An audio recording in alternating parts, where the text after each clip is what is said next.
We should be live here in just a few seconds if we're not already. So, hello everyone. Welcome back to the channel. Today I'm going to be doing some more paneling. We are almost done, you guys. We are almost done. It is taking me so long to get through all of these panels. It's been like, it took me all weekend to get through these, even with like an extra day. With the holiday. I mean, it didn't help. I was, helping take care of my mom, but man, so much stuff going down today.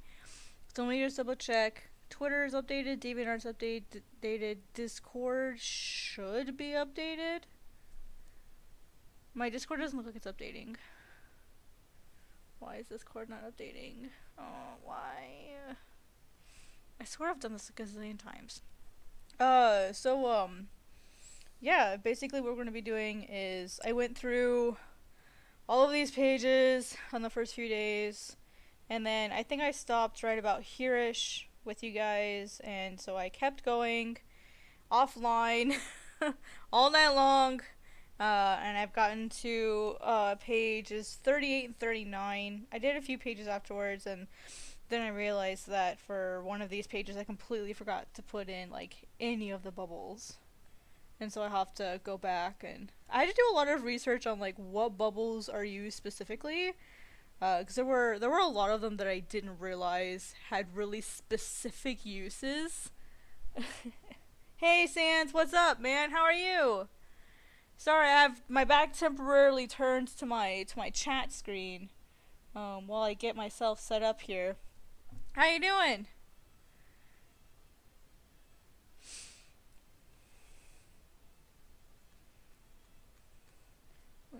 There's one Discord that didn't update. 4 p.m. 3 p.m. There we go. I gotta manually put this one in here. There we go. Okay. Weird that it didn't update when I told it to. Anyway, how are you doing? Let me get my other chat up here. Let me check my stream health. Looks like we're doing good. Doing pretty good. Kind of tired. It was a really long weekend, and finally found some really nice music that I can play in the background. I don't know if you guys can. I'm keeping it really soft just for right now. But found some music that I'm happy to play in the background, which is nice. That I actually like listening to. Yeah, I noticed that you were gone for a little bit.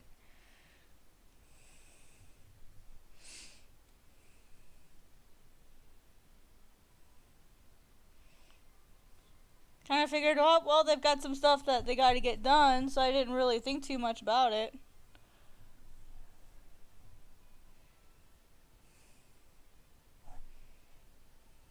Figured you were just busy doing whatever you needed to do.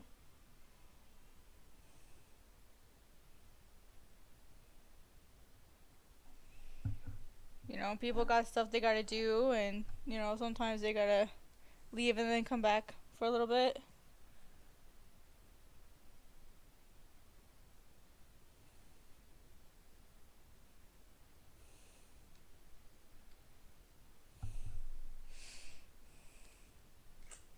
Yeah, my Twitch finally hit 200 followers, which is awesome.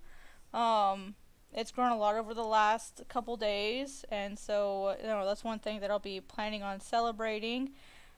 I didn't expect to hit 200 by the end of the year, which is a really nice surprise. I didn't expect that. And what's really crazy is I just started Twitch in December, and so I'm already at 200.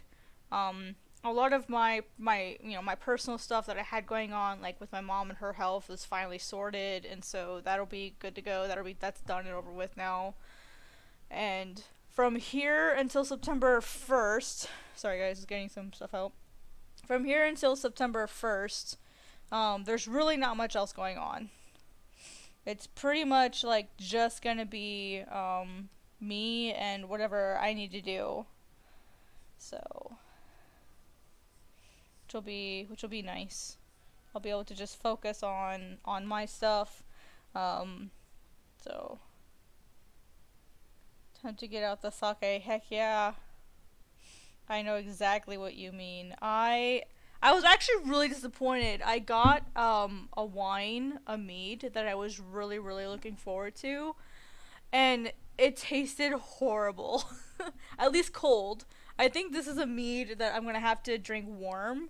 I was really disappointed because I spent a lot of money on it. And it's definitely not my type of mead.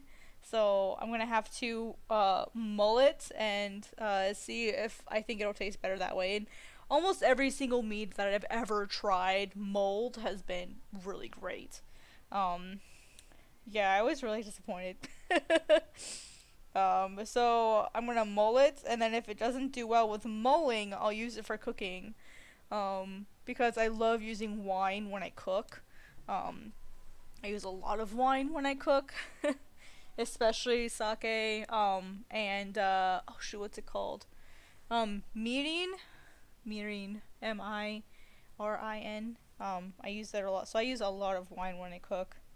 In fact, like most of the alcohol in my home isn't even for drinking. It's just for cooking because you've got whites, you've got red, you've got all kinds of different flavors that you can use when you cook. And since I can't have a lot of spices, using a lot of and a lot of sauces, using a lot of wine when you cook, for me is helping with flavors. So, so I like to use wine when I cook. Now, does that make me a good cook? I don't know. I don't think it does. Because I'm not a good cook, but I don't know. I had a pretty great pad thai today. A pretty good one. I was pretty happy with it.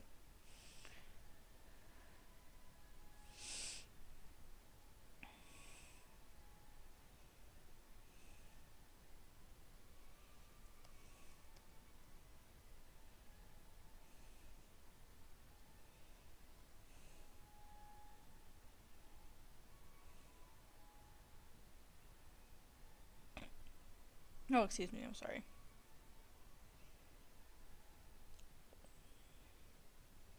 I just saw the double. Where did it go? Gosh darn it. I just saw it. Where did it go? I just saw the double.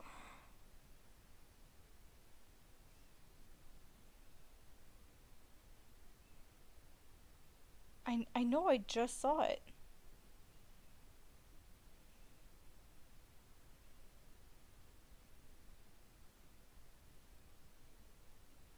Huh.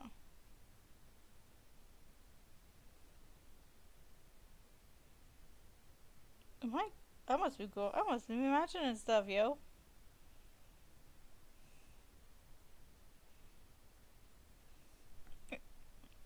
Huh? Huh? Huh? What?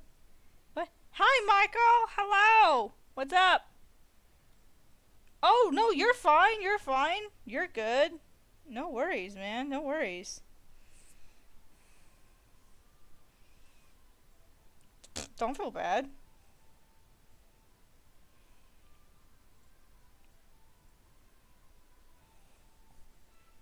People got lives, man. No worries. I understand.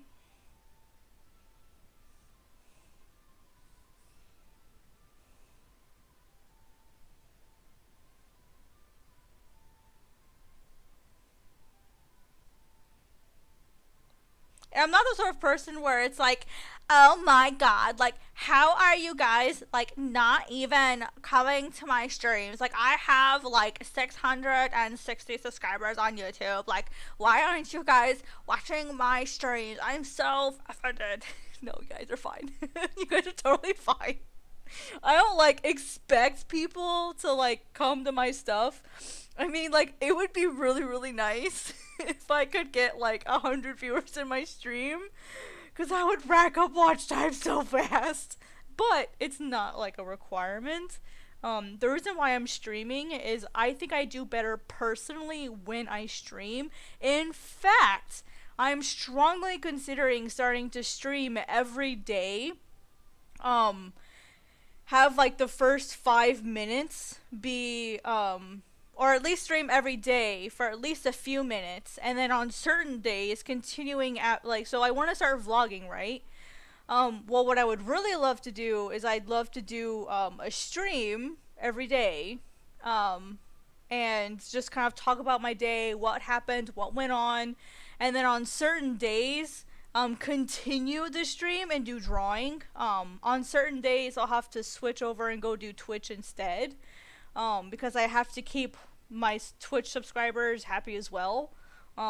Yes, I have actual subscribers on Twitch, but I want to be more proactive in talking with people every day. So what I might do, because for me, it's just easier just to just stream, get it done, edit it after the fact, because I'm not the sort of person where I have to have all my SEO, all my stuff right, like, right away. I'm okay with that. And so if I do these daily streams, these daily vlogs, they might be maybe about 15 to 30 minutes. They wouldn't be very long. Whoever comes. If they don't, that's great. It'll be up later for them to watch. You know, whatever. Because I work much better that way versus having to record it, edit it, do all this other stuff. If I have to sit there and edit stuff, I don't want to do it. You guys know what I mean?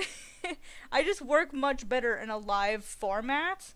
So basically what I would be doing is on my YouTube drawing days, I would start my day off with maybe like 30 minutes showing me and my face and how my day was, what's going on, anything upcoming, kind of give myself maybe like 15 minutes just to kind of talk about what's going on with the channel, how it's doing, stuff I'm working on, and then settle down and get into the actual broadcasting part where I'm sitting down and drawing. And then if it's a Twitch day, I would end it after I'm done talking about the day, the blog, blah, blah, blah, blah, blah, and then I would leave and go to Twitch. So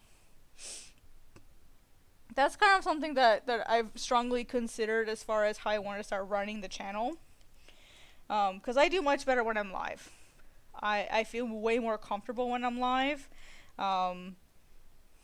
Like I said, when you're live, stuff happens. Like, when you're live, you're live. But there's not a lot of editing you have to do after the fact. The only thing I would have to do is afterwards, after my stream is over, I'd have to sit down, and do my SEOs, do my thumbnails, my tags.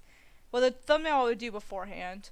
But like the tags and all that extra like fancy stuff, just do it afterwards, after it's done processing. Because honestly, I've had a lot of videos that didn't do very well at first, and only after like months after I posted them and I went in and edited all the metadata, now they're doing great. So if I do it consistently on a regular basis, this would be something, oh, my followers know at this time I'm gonna go live. How do you get your SEO scores up? By, just doing better SEO on every single one of your videos. I use TubeBuddy. TubeBuddy has been a tremendous wealth of information, and I do not regret paying for it whatsoever. I don't regret it at all. I've learned so much from that. Watching other YouTubers, how do they do that? I went through Daryl Eves' 30-day creator challenge, and although I didn't actively do any of the assignments, specifically, like, I didn't religiously do them because that was over the course of June, and June was a really, really, really hard month for me personally, so I didn't do it. But he's just starting round 2, so I may try again with this new challenge and make it every single day. I have to broadcast and say, oh, hey, this is how I'm doing. So I use TubeBuddy. And so that's going to be my challenge, is I want to become one of these people that I'm live, that I talk with people.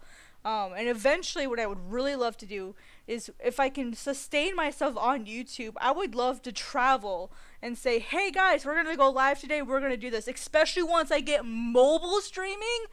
You guys know the cool stuff I get to do once I get to do the mobile streaming? It's gonna be really awesome. Like, I'd be able to do traditional streams, much, much, much easier. I'd be able to walk outside, go show you guys what I do for inspiration, the places that I go. I'd actually be able to be active outside more and do all this other cool stuff. But in order to get mobile streaming, I have to reach, I think, 1,000 followers, I think. So But dude, man, we're well on our way to 700 already. I cannot even believe this. When I started my YouTube channel in February, I didn't think it would be growing this fast. It took me a really long time to get past the first 500 though. It took me about a year to get to 400. And then ever since I took Dare Leaves this challenge and I went through and started editing my videos, I changed some thumbnails, I changed metadata on certain videos, and all of the videos that I've since edited, some of the metadata for, they're doing much better, which is great. And so now what I'm doing is I'm slowly, systematically going through every single one of the videos that I've already uploaded, and I'm editing them. I've also got a bunch of videos down. I've got 2 videos that I'm editing right now. Yeah, 2 years. That's without good metadata. I got 300 subs in a year. What really helped though was I got almost 100 right away. And that really helped me grow by seeing my channel do so well in that first month. YouTube really helped me in that first year. So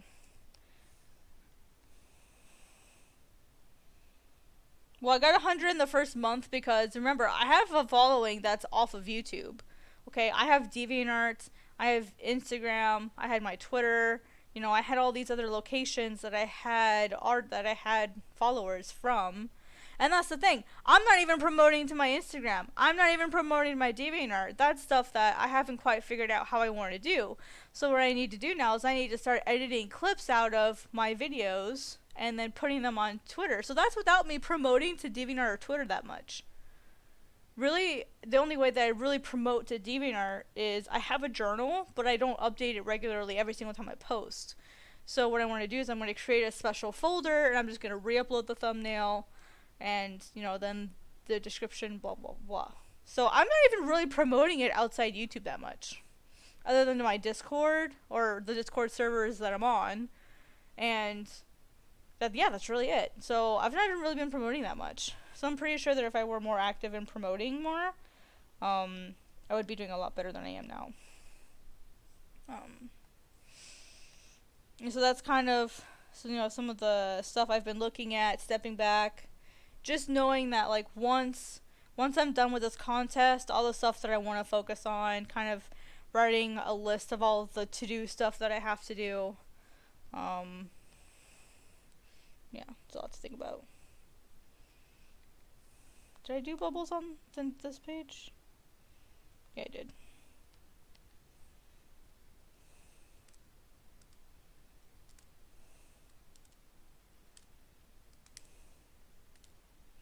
That's fair, that's fair. It can be kind of hard when you're, just starting out and there's a lot to manage, a lot to think about. I kind of got overwhelmed at first for a while too.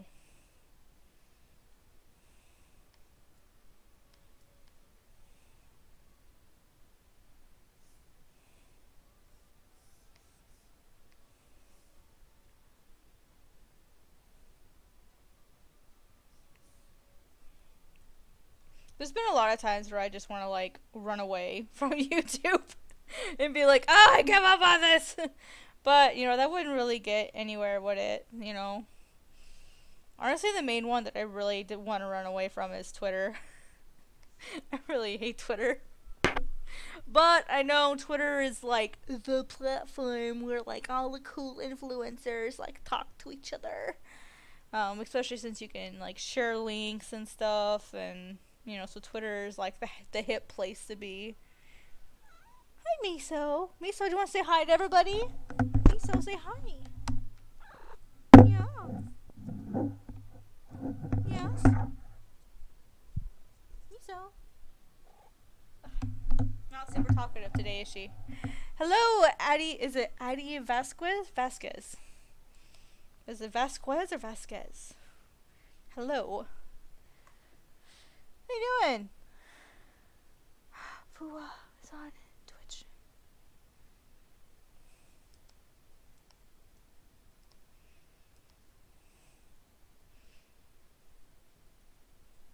I should probably say hi in here too. Anyways, fine. Okay, cool. You can't hear me. Sweet. Some people are are like will have sound off or whatever. So how you doing, man? Or person, lady? Sorry. I'm one of those people, like, I grew up saying man and dude as like universal terms. So I apologize if I offend anybody. I'm sorry. I'm trying to fix that. Hello, polterghost. Ooh, I like that. Polterghost. Instead of poltergeist, it's polterghosts. That's cool. Ah, smart. How are you doing? How is everybody though? How is everyone? How was everyone's weekend? If they had one. Because I remember being one of those poor saps that never had a weekend ever. Okay, let's get back to work and get serious again. Can I show you the art J-Ho made for me?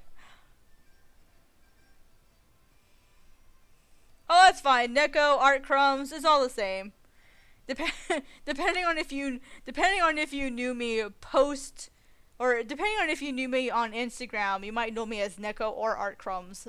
It's fine. Most people, I don't know. Like, a lot of people, even chuck it in on Twitch, still refers to me as Neko.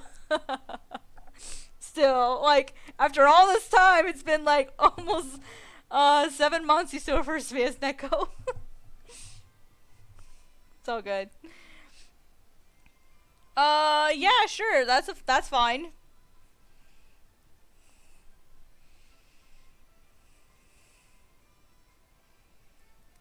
Did anyone do anything cool this weekend, or did anyone get to see any really cool shows? Going Madonna because people, oh gosh, yeah, the fireworks stuff. Oh my gosh. It has been so annoying. I was with at my mom's house for the weekend, and my mom's town is like 700 people. And so people are like, oh yeah, here, South Dakota, we're really happy that, Mr. Trump is here, so let's go shoot off a bunch of fireworks, eh? And so they're just all night long just shooting off all these fireworks, and it's like, whoa, well, it can't be out Mount Rushmore, so let's just go blow all this stuff up. It's great.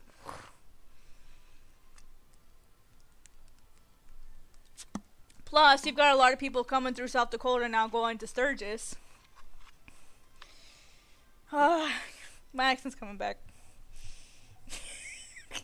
I try really hard to hide it, but I get so mad, and it's like, damn it. Nice.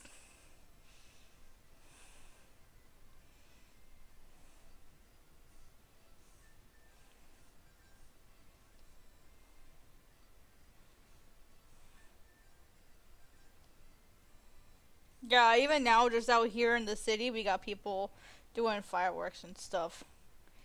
Yeah, we had Trump and whatever it went to Mount Rushmore for fireworks and stuff, and so a lot of the people here, South Dakota is a red state, and so we got a lot of the people here. They're real excited and shooting off fireworks and all like MAGA and all that shit.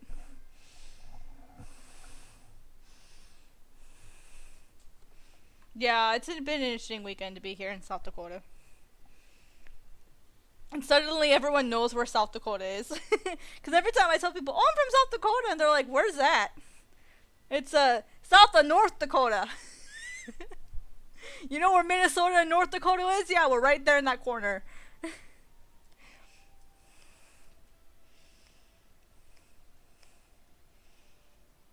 Let's see here. Yep, that's probably...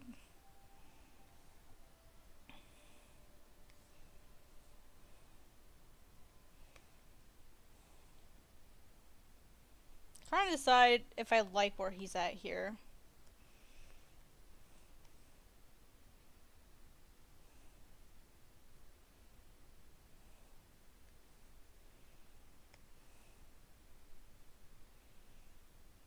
Yes, there is a South Dakota. There is a North Dakota, and then there's a South Dakota, and then there's a Minnesota. Where are the Odas? In fact, if you listen very carefully, every once in a while, you'll hear an ope out of me. Every once in a while, if you listen very carefully.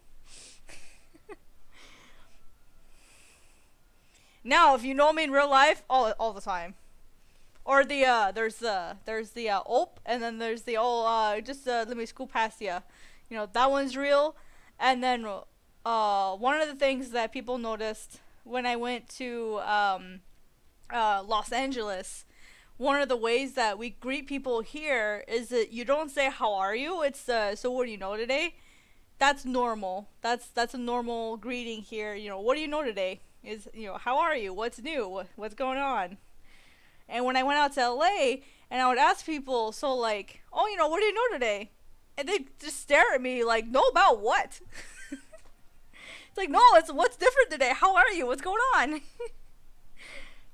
And of course people would go, oh, you know, so where are you from? I go, oh, I'm from South Dakota. And they go, South Dakota. And it's like, oh my gosh. Every time they'd be like, oh, South Dakota. It's like, God dang it. Yeah, I try really hard to hide it because everyone is like, oh. It's that old sound. It's a thing, man. It's a thing. I can't help it sometimes. Oh, I need the other. Shoot, I need the other one.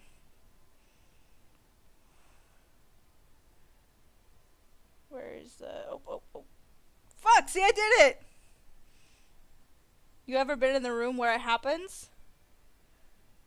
I am from Dakota of South. Hey,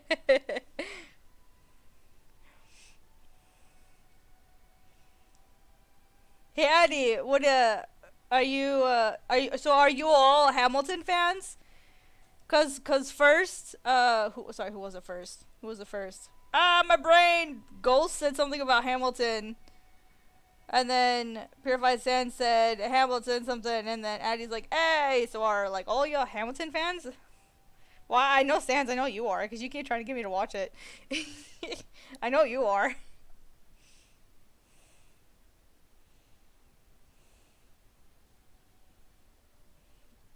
Trying to decide how I want to do this.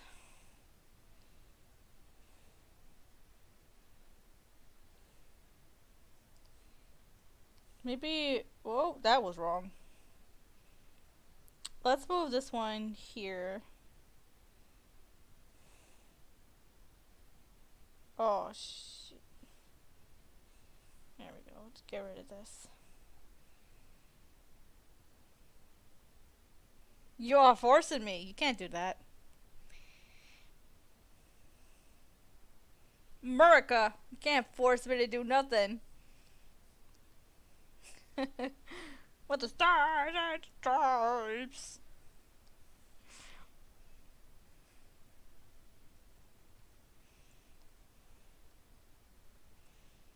For America land, you can't get me to do nothing. Have you the entire stream at point blank? With what? A water gun? Miso! Miso! Watch this, watch this.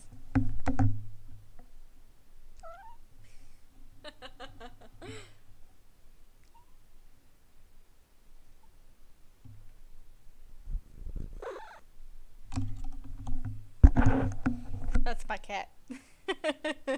Her name's Miso, like the food. You know, like M-I-S-O, the soup. It's like, why are you poking me? Miso, why are you laying your face in front of my chat so I can't read what they're saying? Miso, baby.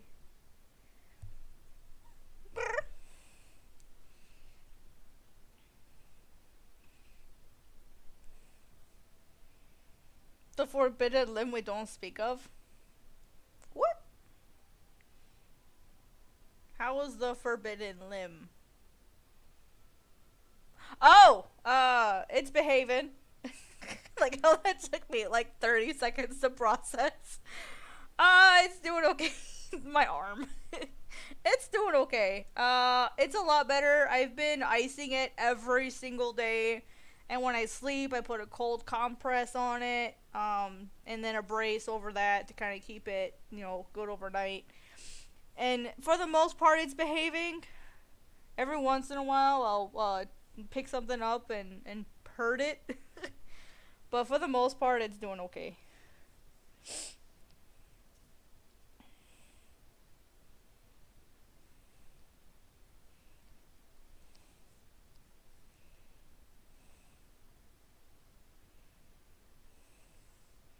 Yeah, they're still a little worried about it because I'm having some issues now with the thumb side, the scary side to have problems with, which is the carpal side. So I'm trying to watch it real close. Um,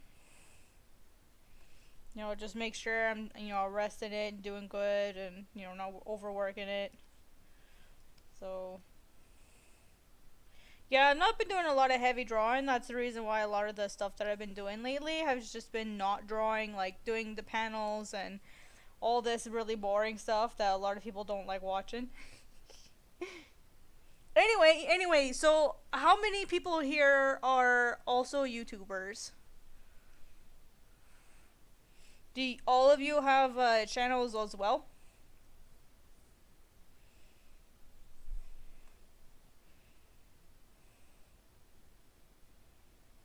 Just want to, get to know my audience a little bit more.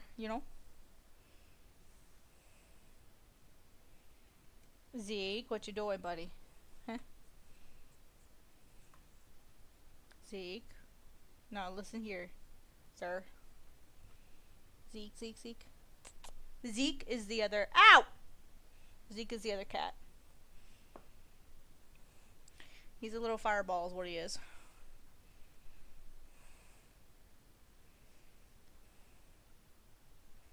Yes, mister? You want to come up here and say hi? Hi, Zeke. Hi, mister. Hi, mister. Well, don't come up here and then don't give me kisses. He's like, ew, no. You smell like pad thai. Yeah, 'cause that's what I have for dinner. Oh, Mr. Zeke. What, Bubba? What, Bubba? Buddy. I really need to get a webcam so you guys can see all the cuteness. Zeekles. He's a good boy. He's a good boy. You gonna sit in my lap while I draw? As long as you're not in my way. Here, go bug Miso. Whoop! Careful, buddy. Goodness gracious, you scare me. Sorry, guys. I really, really love my cats.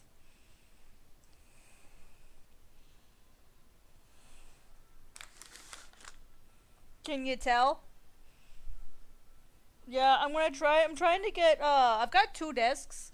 So I'm trying to set one up just for them. So that if they want to be up here, we could have like a cat cam. I need another webcam though.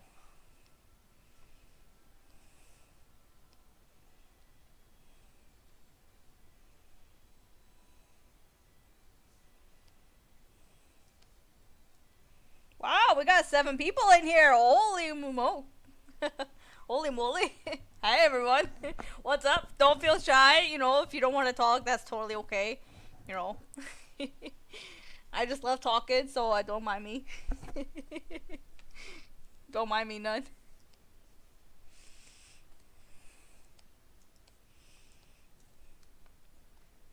I figured since I got a couple more people here, one of the things I want to do is I am going to get a webcam, so no worries. For right now, y'all gotta deal with not seeing my face. Though it's not that hard to figure out what I look like. I just pretty much just shaved all my hair off, so I look very buzz cut right now. And then getting ready. Oh, shit! Let's see, I just did it again. Trying not to do the ope thing. Trying not to do that. God, it's so embarrassing. It's so freaking stereotypical. If it gets annoying, you guys just let me know and I'll stop doing it.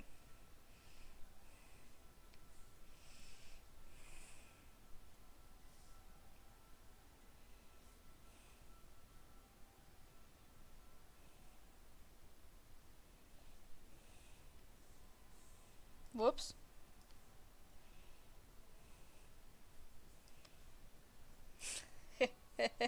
You spelled it wrong.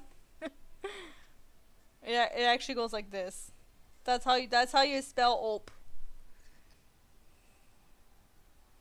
Ope. Yeah, I know. It just can get annoying. Here, we need this one. The one that. Let me find a better version.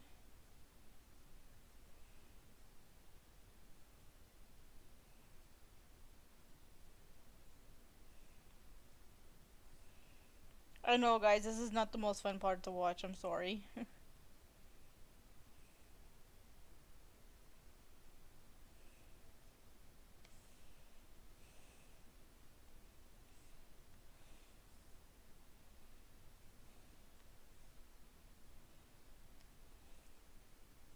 Oop.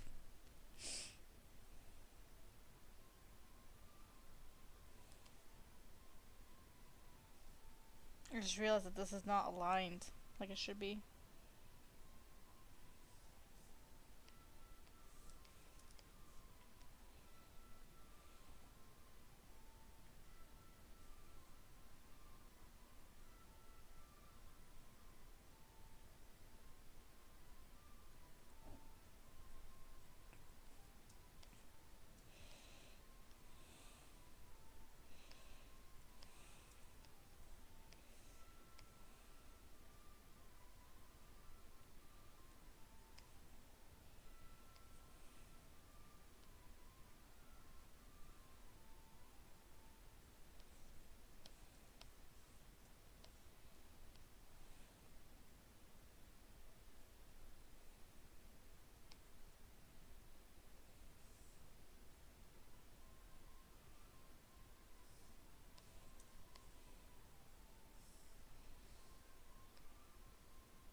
Anyone have anything they're looking forward to over the weekend?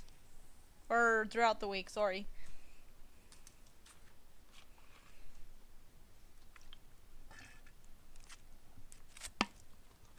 Anyone have any art questions? Anything's fine.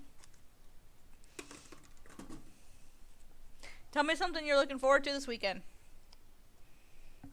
Or, sorry, week. It's not a weekend, it's a week. I don't know what time it is. What day it is. My brain's broken.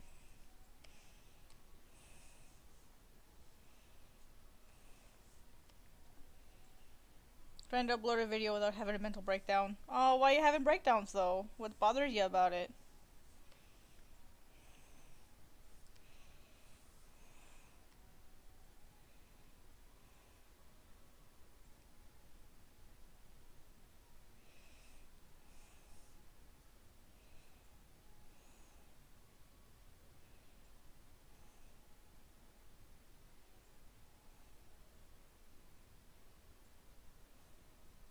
Time management. What about it? Just not managing your time well, or you're just worried about posting it? What's going on?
Me? No.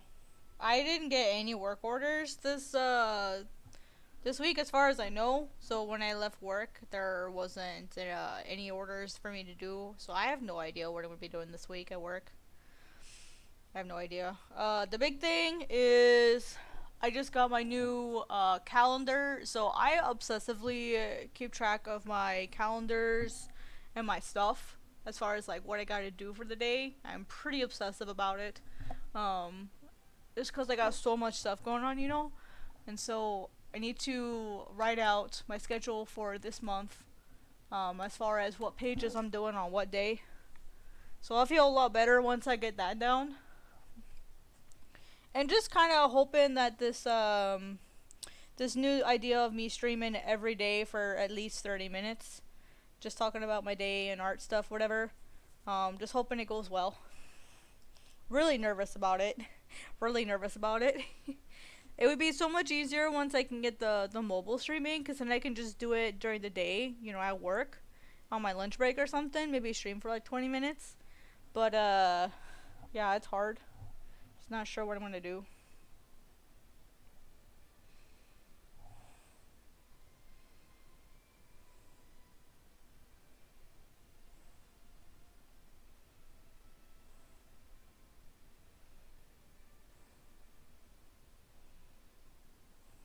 Yeah, I don't know how many people can join for only like 30 minutes.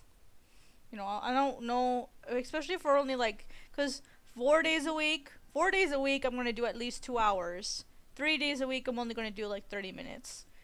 Um, and then there's like the processing time, and then you know before I go to bed or the next day or maybe just on the weekend, just sit down, edit all my SEOs, get them all done, get them all edited. Because for the most part, they'll all be the same. So what I'm gonna try to do is I'm gonna go into my defaults and make a nice default section where it's all pretty much the same thing. But I really just want to do art streams and make it a place where if people want to come to my streams, they want to come listen, they want to come learn, they can do that. But also just share art stuff. Um, you know, and then maybe occasionally upload specific tutorial videos as well. You know, like take bits and pieces out of my streams and, you know, edit them so that they can be good content, you know, individually as individual videos as well. So it's kind of stuff that, you know, I'm looking forward to just trying that new format and see how it works with people. Okay, so that was not a lot on that page. Alright.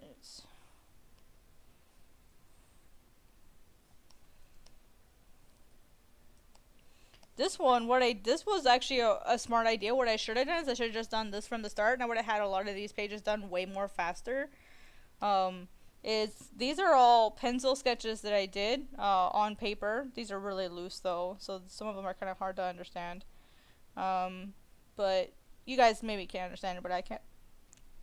Basically, what I did is I just took my original sketches on paper and I just put them in here.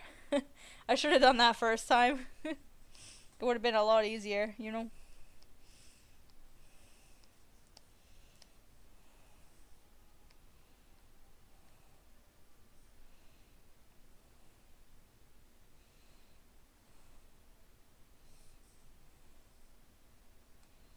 See, there's no panels on this one. That's just a large spread.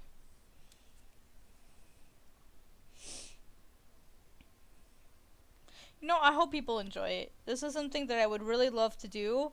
I'd really love to find ways to, you know, give back to people here. Something that I want to do, and so that's why I try to do the streaming videos where I do tutorials and I answer people's questions. When people come by, I try to give them my attention. If it means I stop drawing, you know, so be it.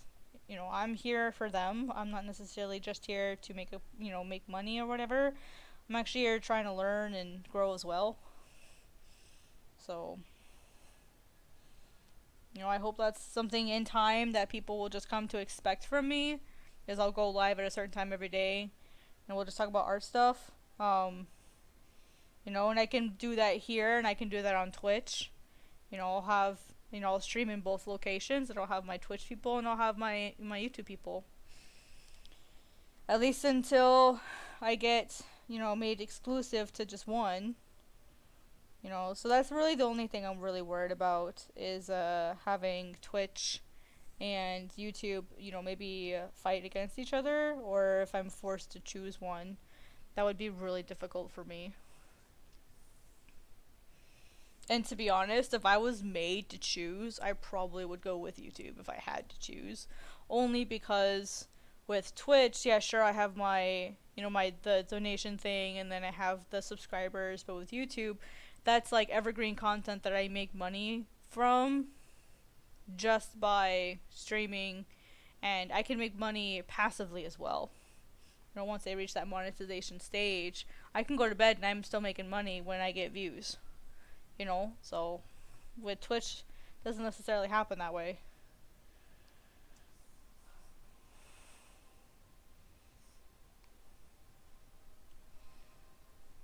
You know, I kind of made Twitch as just like a fun experiment. I really didn't expect Twitch to take off at all. Like, I really didn't. I didn't even expect to get affiliated. Um, and that happened really fast.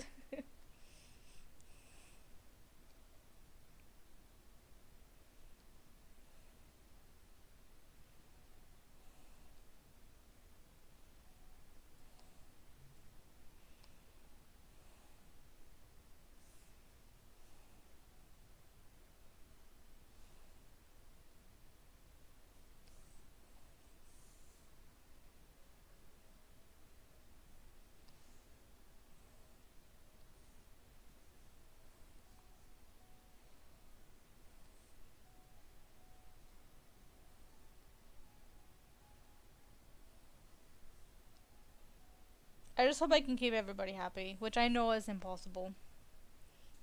But alright, this will be a double. And I saw a double up here, I think. Honestly, it's not my hand that's giving me issues, it's the elbow that's giving me issues now. There it is.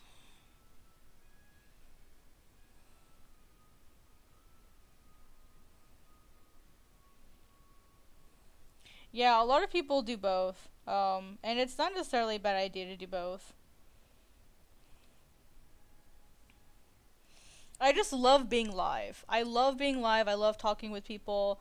The only problem is being live can get you in so much trouble if you're not careful.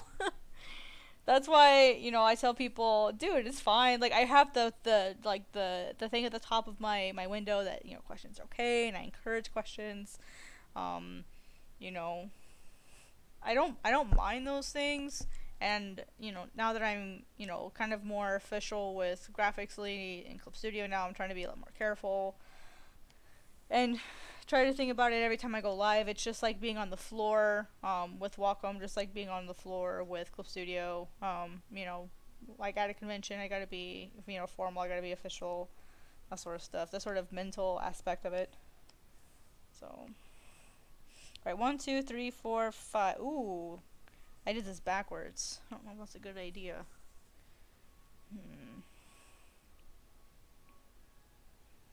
Usually it's better to do it the other way. So we have 2 and then 3. We have 2 and then 3.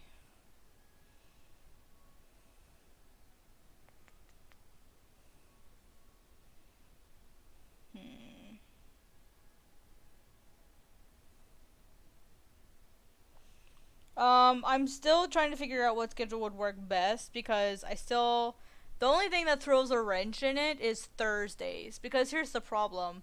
I still want to become a partner with Twitch, you know, keep that as an option. And I'm having trouble looking at my schedule and trying to figure out enough times to stream with Twitch. And then, you know, to maintain that requirement. Because I have to do 25 hours a month. So I'm trying to and then I have to do it over 12 days. And so I still have to stream at least 12 days a month. So I'm still trying to figure out how I want to spread out my hours. So once I get that figured out, that'll be a little easier. Hang on, I got distracted. What was I doing? Here we go. We'll just move these here.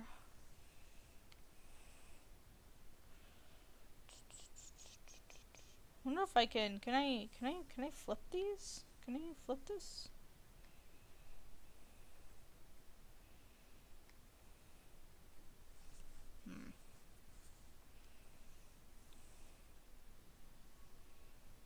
Won't let me do it as a whole.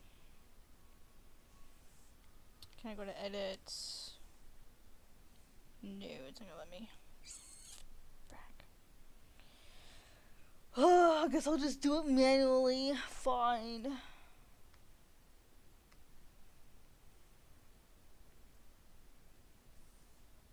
Turn that off.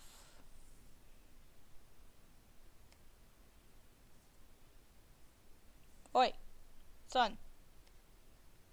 I hate that.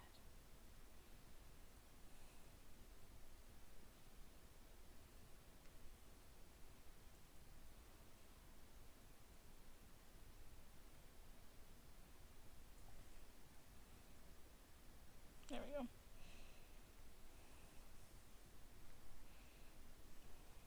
So yeah, once I get that figured out as far as what specifically I'd want to do schedule wise, then I'll make a formal announcement. And I've kind of changed my schedule a couple times over the last couple weeks, kind of shifting things around, trying different schedules to see what would work best for me personally. And I think I've finally found a schedule that will work pretty well. Trying different things, purposely changing, and I felt bad changing it all the time on people. Not being very consistent the last couple weeks, trying to figure out what would work best. I feel really bad about it, but I had to vary it up and try different things out and see what worked best. And I think I finally found what will work best. Plus, I gotta make sure I get enough sleep.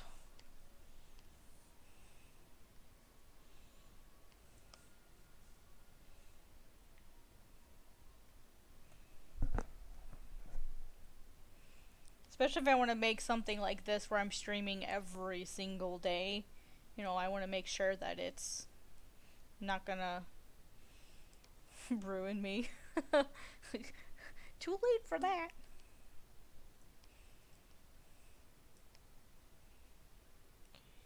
What time is it?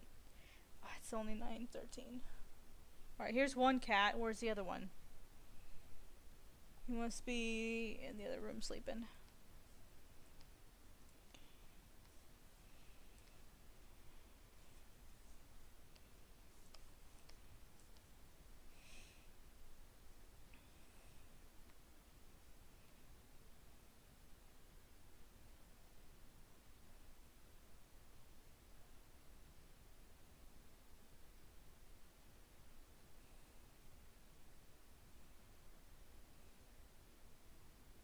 Really need to get all these organized so that I know exactly where they all are.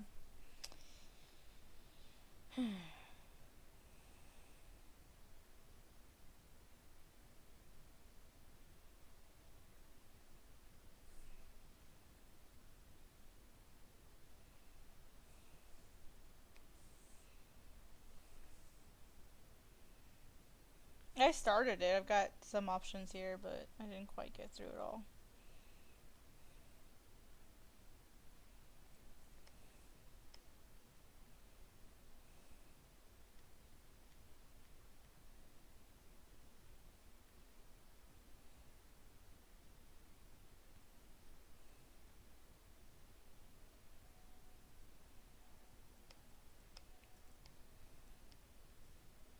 Just a reminder, if anyone has any art-based questions, feel... Whoa, that did not move well. What happened here? There it goes. If anyone has any art-based questions, feel free, drop them in the comment section. I'm always happy to help. Any tips starting out a Twitch channel? Yes. Before you go live, take the time, set up your panels, which are the information boxes at the bottom. Try to set that up. Try to fill out your information. Try to make sure you have a nice profile picture. Try to make sure that is all filled out and complete. It'll make you look more professional starting out right away. One of the things that, I've noticed with a lot of new streamers is they don't bother setting all that stuff up. And so that makes me wonder, how serious are they about it. Try to have a good channel name If you can, try to make sure, especially if you are doing this in combination with other social media, that your channel name try to match it up. That's one reason why when I started my Twitch channel, my name was Nicole-Lynn, and I ended up changing it to Art Crumbs. That way it matched my YouTube account. So try to make sure if when you're naming it, and I think you can change your name once every so often. So, keep that in mind. You may have to wait a little bit, but try to be on top of that, because if you're starting on Twitch and you want to be a professional streamer, you have to create a brand for yourself. So try to make sure your name is universal. Try to keep your profile clean, neat, well filled out. Add in all your links, add in your tips, add in all that stuff, because you never know if someone's going to suddenly drop by your stream and want to, give you, a surprise money for no freaking reason. Or if you have someone who's really enthusiastic, they're really supportive of you, make sure that's there available. Here's the other thing. When you're first starting out, do not expect people to watch you right away. There are going to be times where you may stream to 0 people. Now, one way around this is you can have a separate computer up so that you at least have 1 viewer. Because a lot of people, if they see you have 0 viewers, they're not going to go for whatever reason. I don't know why. But if you have at least 1 viewer, they might be more likely to click. So if you have to get a second device, put it on your stream, log out of any accounts so that or that way it looks like you've got a viewer that's not yourself.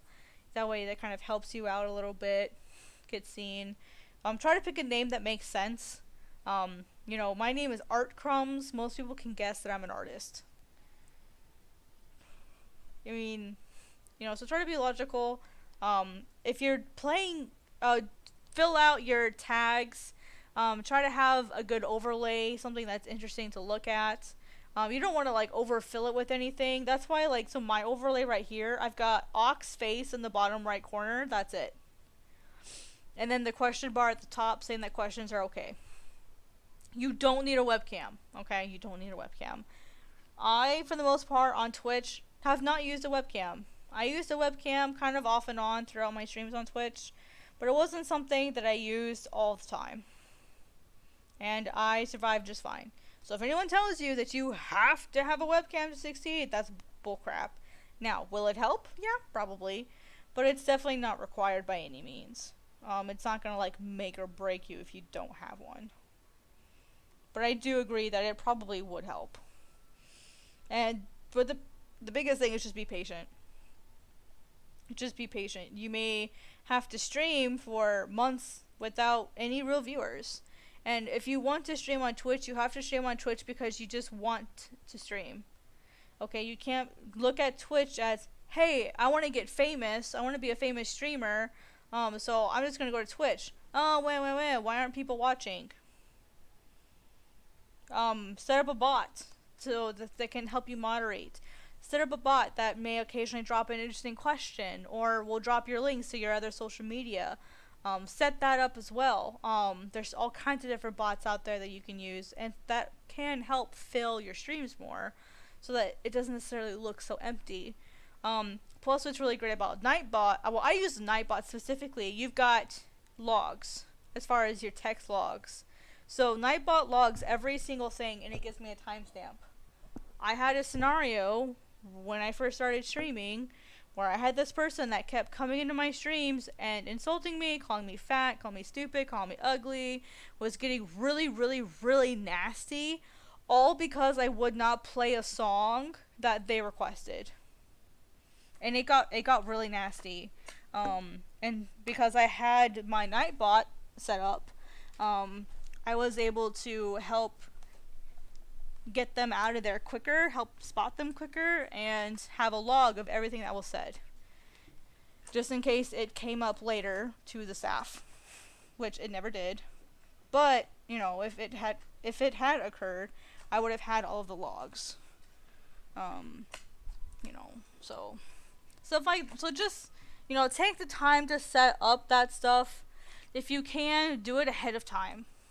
That way, when you start streaming, you've got a really nice channel that's set up, good to go, right from the start. And it'll just make you look, hey, this person knows what they're doing, even if it's just an illusion. Just that kind of stuff can really help.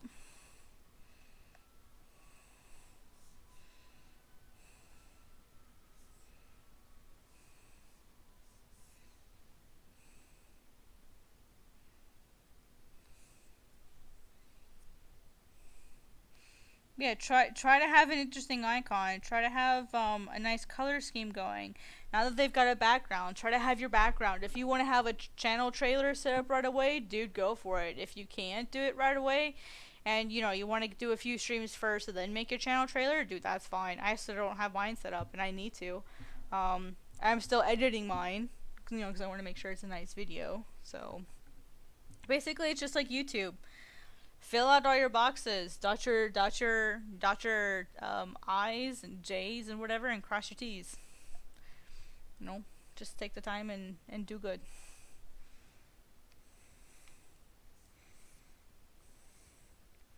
But the big thing is, don't get discouraged right away if it takes you a long time to get people.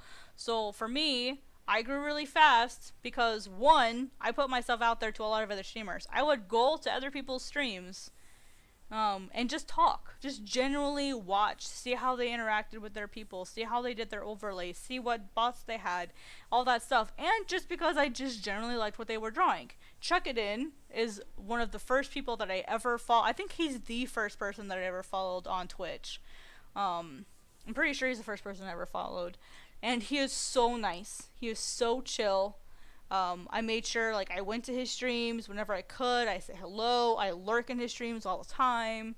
I don't talk a lot in his streams. But I lurk all the time.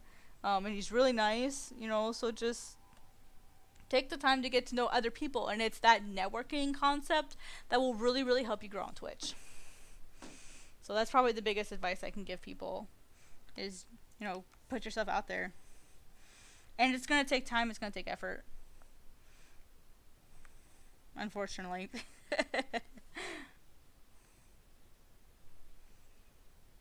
Is it a good idea to stream while making your channel trailer? You totally could do that. Yeah, I don't see why not. Yeah, I think that might be actually kind of fun because then people could see your process. They could ask you questions if they want. Or you could also turn it into just a just chat. I know a lot of people that they do NDA work, and so they can't actually show anything that they're working on. But what they'll do instead is they'll turn it into a just chatting session where they'll turn their mic on, they'll turn their camera on, and they'll have their face up. But you can't see what they're working on. So the entire stream is just them, but they're talking as they're working. So that's a whole nother option that people have available as well. That's, so there's an option for you. If you don't necessarily want to show what you're working on, that's an option. If you want to show what you're working on, you totally can too. And, maybe other people can learn from you and, how you're editing, how you do that stuff. Maybe they'll have questions or they'll say, hey, you could try this. Hey, you could try that. It'd be a really good way to set up getting feedback too. So I say go for it. Just do it. I think it could work. That's a good question. That's a really good question. Well, excuse you. Excuse you, Miso. You feel better now that you sneezed? That was a really big sneeze from a small cat. Goodness gracious. Did you guys hear that? It just... Oh, excuse you. Salud. She's like, don't give me that. My cat's looking at me like, what are you talking about, woman? Okay, so, that's 49.48.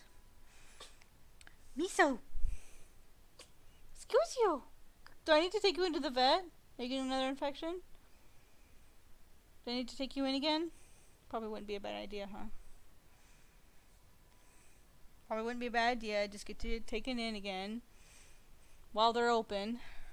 And I don't have to make emergency appointments to get you seen. Probably wouldn't be a bad idea. Right, Miso, baby? Mm-hmm. Yes. Miso's my cat. I'm sorry. I'm baby talking my cat. I'm sorry. I don't have a cat cam yet. That's on the list. That's on the list of things to do.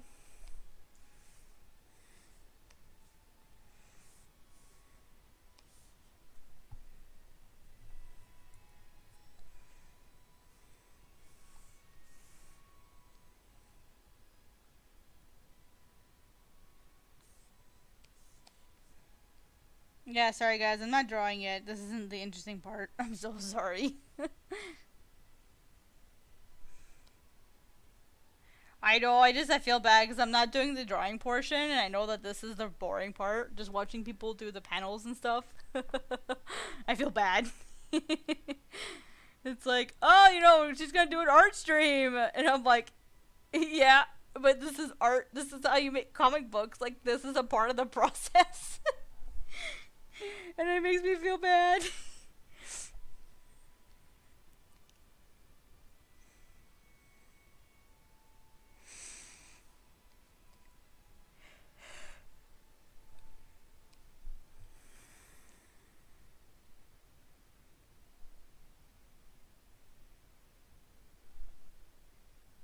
The hell's that?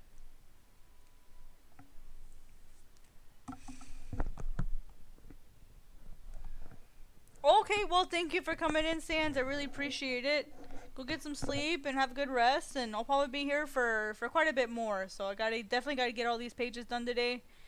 We've been live for an hour, so yeah, I've got at least another hour. I'll be here at least. Go get some sleep, and thanks for stopping by. I really appreciate it.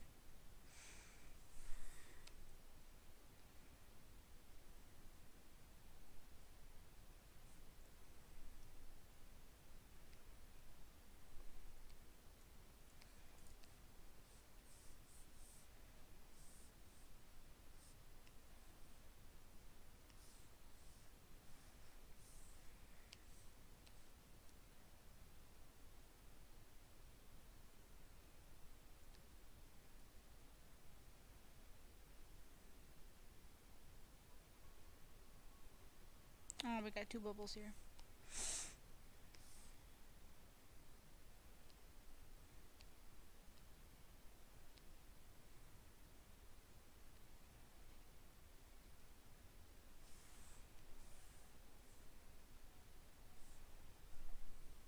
Oh, you talk to your cats the same way? Oh, that's cute.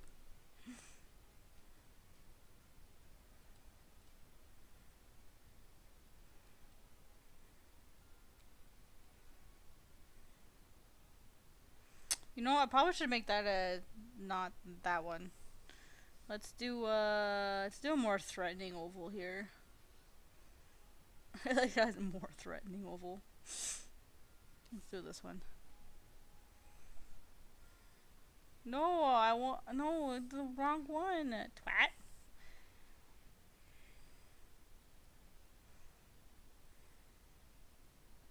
Amat here, this guy, he's really mad. Hey, Peppermint, what's up? It's only 10:30 p.m. where I'm at, and I don't sleep till 4 to 5. Do you not work? Or go to school? Or anything?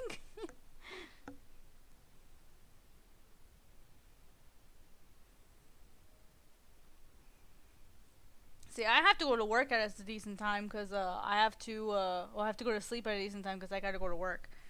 I never stopped working during the pandemic, so I still have to go to work every day, just like normal.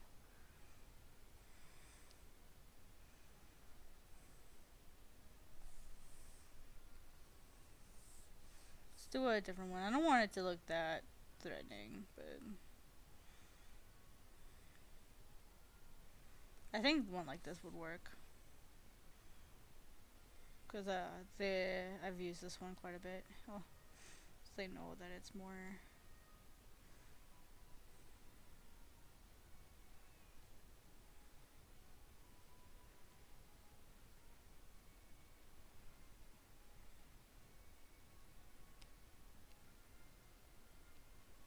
It's gonna be a little wider.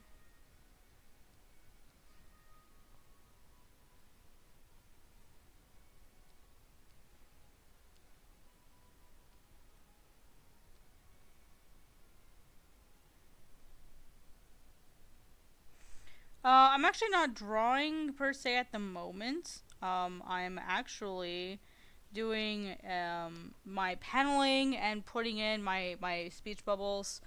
Um, putting for me, one of the things that I learned when I was going through art school and doing comics is it really helps if you understand where your speech bubbles are going first. Make that part of your layout. Make that part of your. Oh, there's a firefly outside. Squirrel. You know, make. Sorry, I haven't seen them up here on the second floor in a while. Um, anyway, so I have to when you're doing your sketches and your layouts, it's a really good idea to make sure that you know where your speech is going. Make sure you know what's going to be in them. That way the text doesn't feel like super detached from your artwork. It's really easy for the text just to seem like filler on top of it. But a person who does usually the text and the art at the same time, it can feel really cohesive and really go well together. And so that's why before I do any final drawings, I'm getting my speech bubbles in now. So if anything, I just have to adjust them as I go. And I'm not wasting all my time putting them in, putting them in, putting them in. I'm already going to know where they're supposed to go. I've already got my panels in here. It's already done, set up.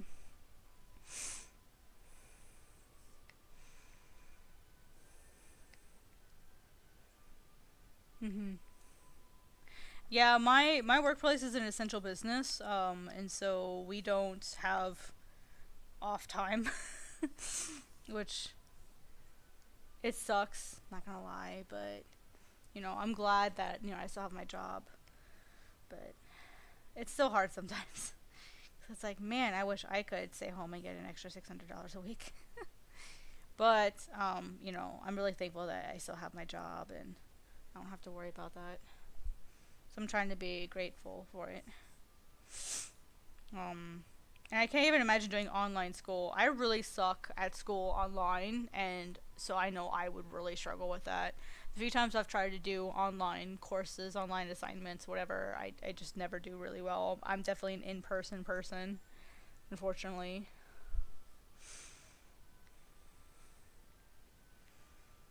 So I can't even imagine having being in class for a while and then like all of a sudden having none of that. Suddenly everything's online. I can't even fathom. That would be so difficult. However, I'm strongly considering applying for a course this fall. Since a lot of schools are doing online, I want to take advantage of that. So I'm thinking about applying for a course for Japanese, um, just so that I can get like super basic level um, stuff. The only issue is my class might interfere with my. Oh, who subscribed to me? Emiesa Erwan. Thank you for subscribing to the channel. If you are here, I really appreciate it.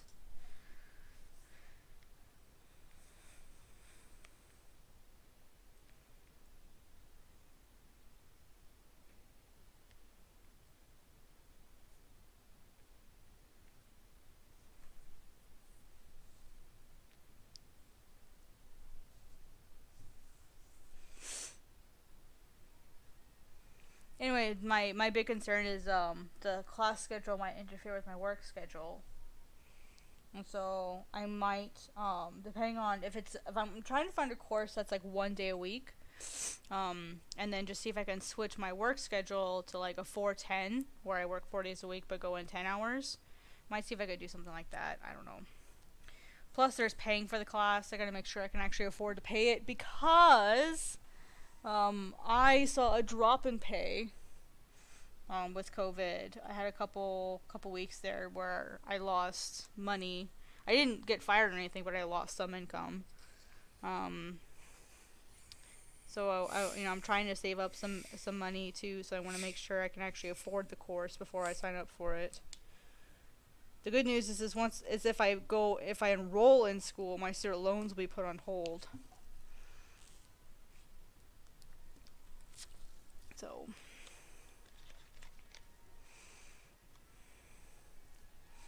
Yeah, I can't do that because I've got my full-time job, and unfortunately, my job is deadline based. It's rolling deadlines. I work in a print shop, And so it's just deadline after deadline after deadline after deadline after deadline, and you have to like budget your time um ahead of time. So it's like it's really frustrating when one thing goes out of whack, because when one thing goes out of whack, then you have to adjust all of your budgeted time through the rest of the week, or even into next week, depending on what gets messed up. So I envy people who can go to school and do a job and do all this other stuff. Like, I don't know how people do it. They're amazing. So, but soon enough, that'll be me having a job, going to school, same thing. But it'll be one class at a time. It'll be just one class. I'm not as amazing as everybody. So yeah, if people can manage like work and school, they're amazeballs in my personal dictionary.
University, yeah, would be doing a university course online. Dude, man, like if I could, because I go to school and have a job, so, dude, yeah, if you can go to school and have a job, I mean, even if you're still living at home with your family and you have a job, especially if it's a full time job, and you're going to school, either full time or part time, even just a part time or a part time job, that's still like usually equal to a full time job. That's a lot to deal with. Especially if you have family stuff you have to do as well. And then there are the people who work full time and go to school full time, which was my scenario when I was in college. I would go to school every day, do my college, or I would go to my classes every day, do whatever, and then when I would come home, I would do freelancing commissions all night long, and just try to get, as much money as possible. And then once I quit college, or once I graduated, I didn't drop out, I graduated, I was still doing, my day job and then art at night. So I think pretty much since I started university, and then graduated, and then since university, I've always had like a full-time thing, either be it college or a day job, and then I had my full-time art stuff that I did on the side, and it's exhausting, man. Like, it really, really is. And now instead of, just art and just my job, I've got YouTube, I have Twitch, I have commissions, which are on hold right now, and then I have my manga, and then it's just, oh my god, so much stuff. So anyone who does this because I'm in the middle of it as well is amazing. Hey, Haru! I thought you didn't have a YouTube account. Did you make one just for me? Did you do that seriously, bro? Honestly, as much as I hated online school, it was less time consuming for me. That I'm the person who was stupid and joined 3 clubs. Monday was Monday. Oh my gosh, Haru, I love you. Thank you. Aww, everyone's give Haru some love. They made a YouTube account just to come say hi to me. I'm sorry, Haru. I didn't mean to do that to you, but I'm like, I need to be streaming on YouTube more.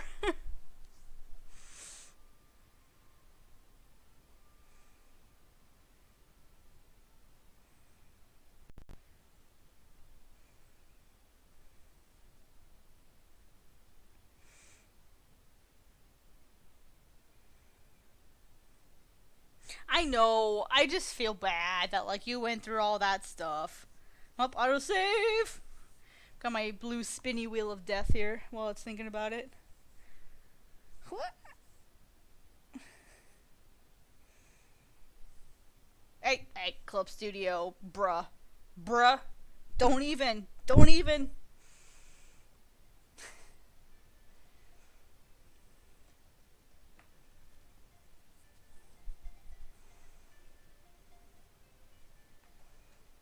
You had to find a way to pester me. Why? Trying to distract me so that you can work harder than me? Is that how it is? Huh?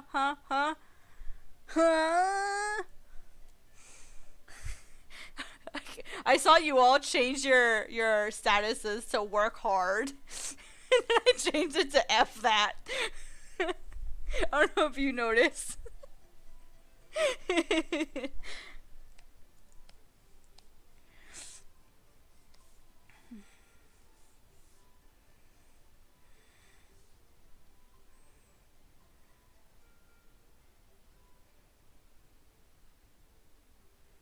Your master plan.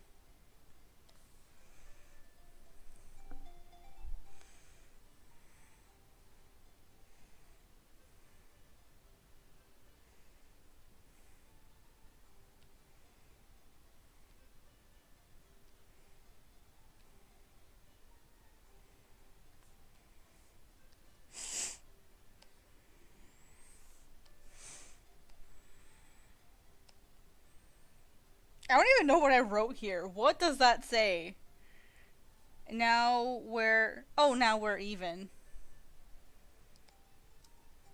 I can't even read my own handwriting, y'all. That's bad. You can't even read your own handwriting. Oh, welp. Or a false competition.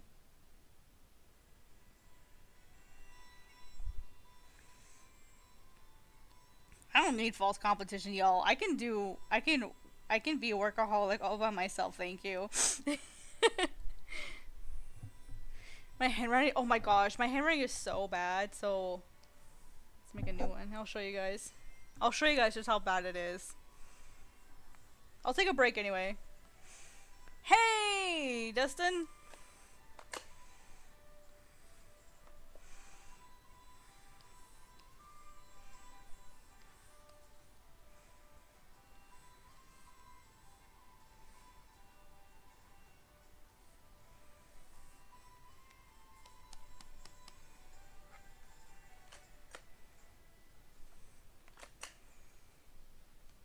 So like with my handwriting, I always have to write at an angle. So right now, my paper or my tablet's at an angle compared to me. Actually, I made that way too wide.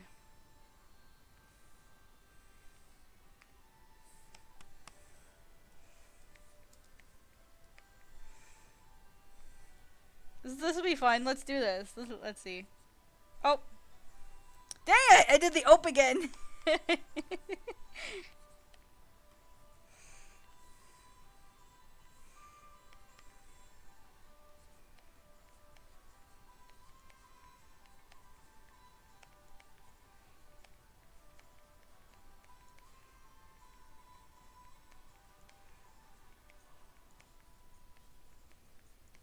Whoops.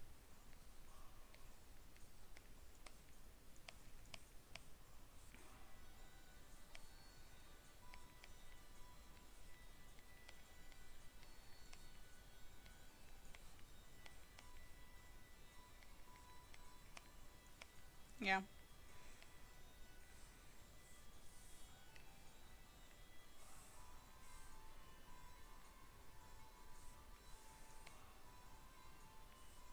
Fun. Then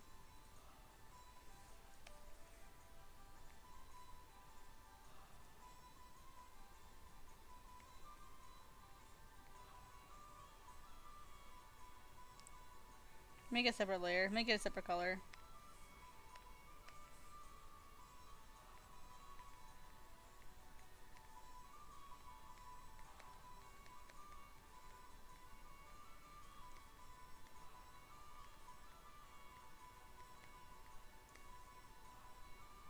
We read it more slowly, so it's all like it's actually consistent.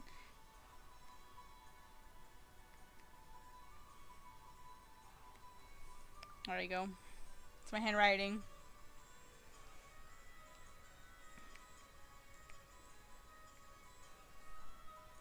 This is terrible, you guys. This is terrible.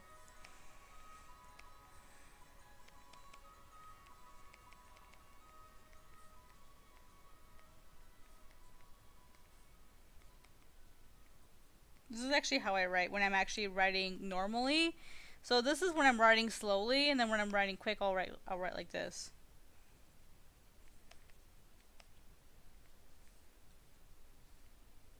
Like, yeah, that's just.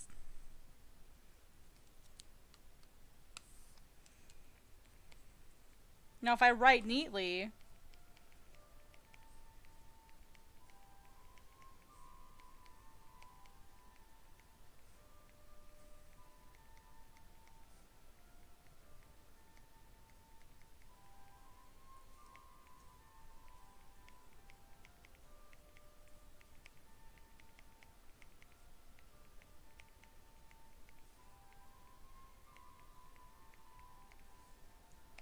yeah, if I actually take the time to write slowly.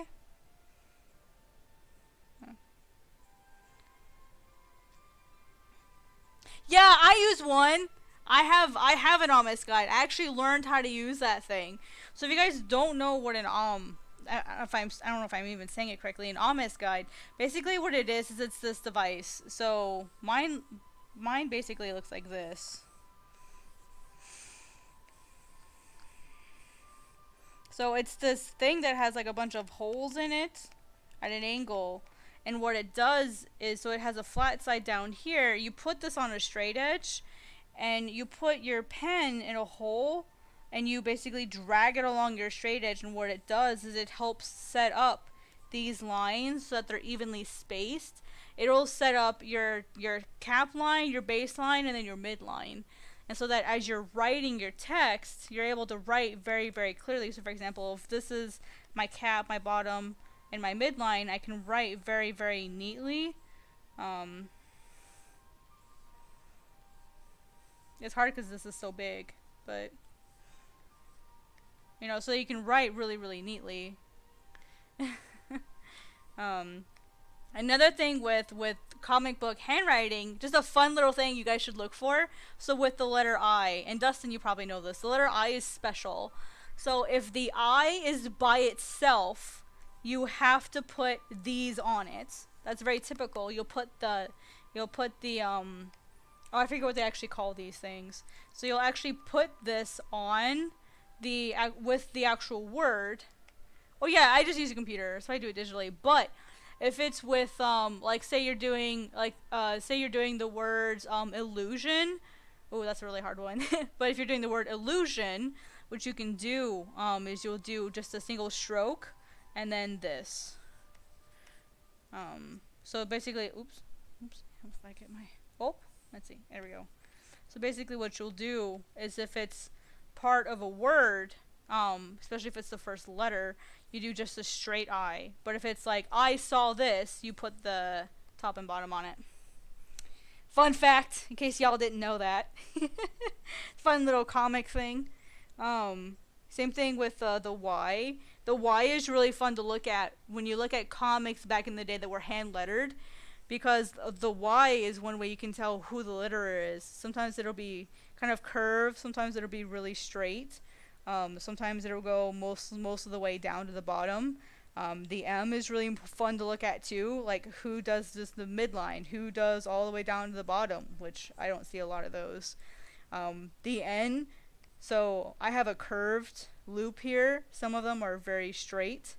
It's really neat to look at old hand lettered comics and just see the little bits. And there was like a really specific way of hand lettering when that was a thing. Nowadays, letterers just use computers to put in text. And by the way, if y'all don't know, Dustin Wilson is a longtime follower of mine. How many platforms have you followed me onto, Dustin? Picarto, Livestream, DeviantArt, Twitch. How many platforms have you followed me onto? Too many. Common fonts I usually put in the bars. Oh, they're called bars, okay. With the capital I and the one without is lowercase, yeah. Yeah, I always make sure I try to find a font that does this, where they have one with bars and one without them. I try to make sure that I find a font that does that.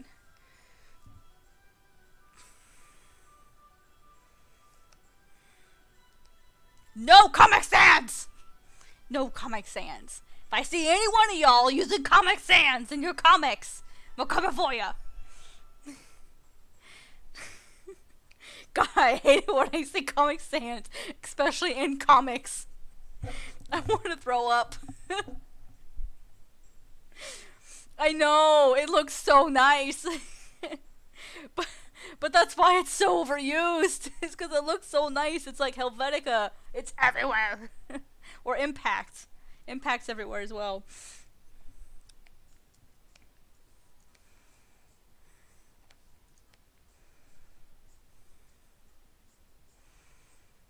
I use typo called I hate Comic Sans. wait, is that what the type font is called? I hate Comic Sans?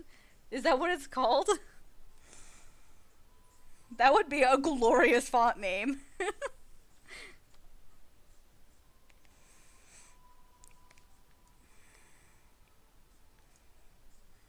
Oh my gosh, that's amazing. I love whoever made that. They have an obvious sense of humor. I use, actually I think I used a really basic one. I used MV Bully. I use MV Bully for, the normal text. I don't know why I use that one. It's really simple. I like using it. And then there's another one that I like, Wild Words. I like Wild Words. It's a pretty common one, but, you know, it looks good, it's sharp, it's clean, you know, that sort of stuff, so. But I know that one's kind of overused as well, but I like Wild Words.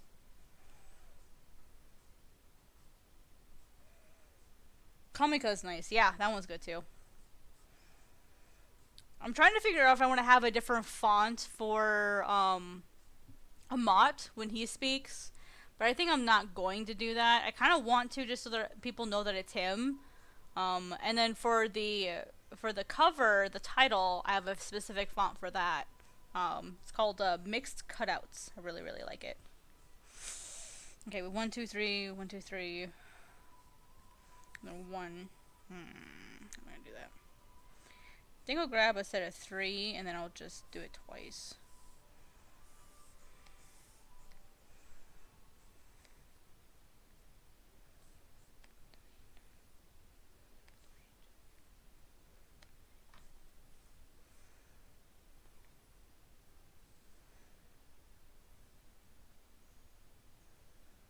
I need text space in here, so we'll just go all the way to the top. Okay, and then we'll duplicate this.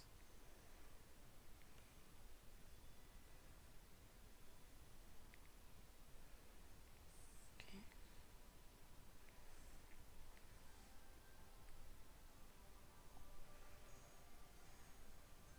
Astro City? Oh! I saw that one, I think, once in my topography course. We were talking about it. I know I definitely recognize the name for sure. Man, this time works so much better for streaming. I'm definitely going to be trying to be more about this time now. From now on. Maybe like the 6 to 10 o'clock time frame will seem to work pretty well for me.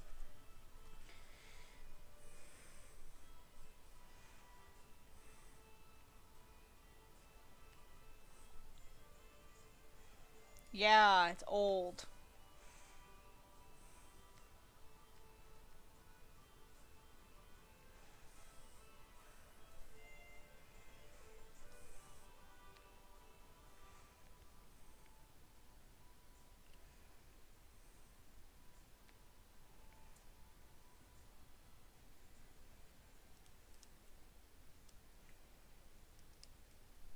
don't let me keep you up.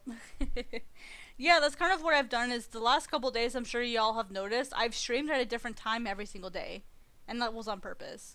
I tried streaming at a really late time. I think last time I went live, it was really late. I think it was like 10 or 11. And that was okay. It did kind of meh. And then I tried again a little bit earlier, going live about like 1, 2, 3. And that did really well too. And then I thought, well, because I got home today about 11 o'clock. And I thought, well, I'm going to go live at the same time. I thought, no, I'm going to wait. So that it'd be more representative of when I get home every day. And plus, Sunday and Mondays are my most active days on YouTube to begin with. For whatever reason, if I go into my stats, Sundays and Mondays are my most active days. So...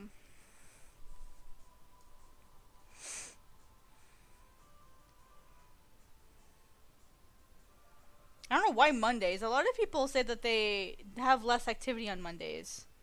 And so for me, that's really interesting that I would have more activity on Monday. Monday is actually one of my busiest days as far as when most people are on my channel. It's mostly Mondays, which is really, really interesting. A lot of people advise against posting anything on Monday. So that's been kind of interesting. Just to see that. Had it and Jim Lee's font for some reason. Wanted to make my own, never got around to it. Yeah, somewhere, Dustin. I have Font Creator. Because I bought it ages ago. I have one somewhere. And I've been half tempted to make my own font out of my own hand lettering. That way I will have the rights to it. Because I have Font Creator. I've not been getting to making my own font.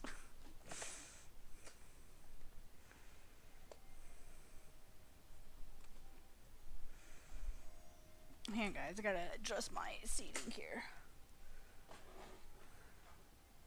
Yeah, I bought Font Creator like years ago. I think I bought it when I was still in art school.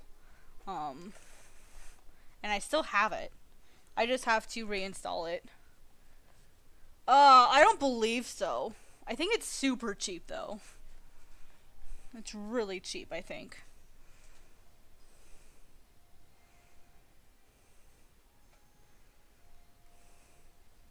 I mean, compared to like what you're getting, and you can create your own fonts out of your own handwriting, and oh yeah, Font Forge is the free one. I bought the not free one. Well, at the time I got it, it was only $50, which for a software is pretty good. But that was back in 2013 that I got it. And I only know it was 2013 because that was the summer that I got really, really, really sick when I was first figuring out that I had celiac.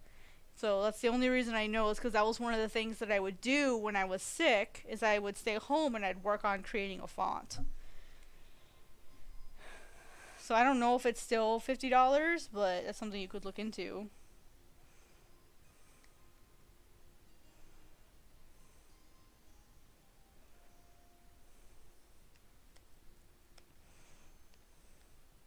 And sorry guys, I get a little distracted when I talk, so I apologize if, that's boring.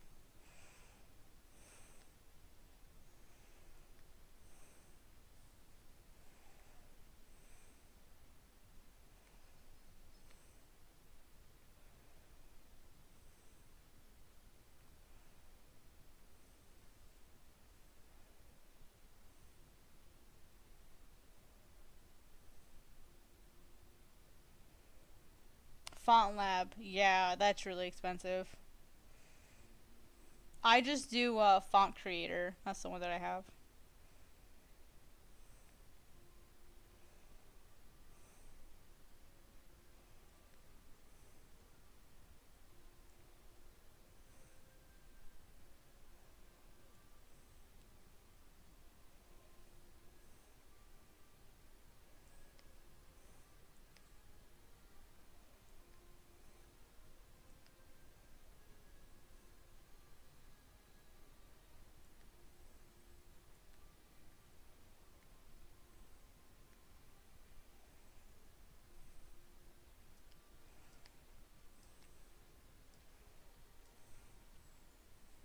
But keep in mind too, a lot of the people that buy these things are people that actually use them like for work.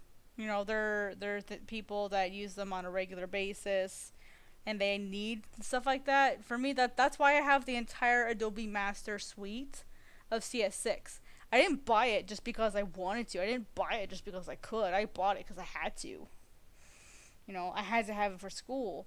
And so I have the entire Adobe Master suite at my fingertips. The CS6 version, but I still have it. So I've got Media Encoder, I've got Audition, I've got, technically I still have Flash.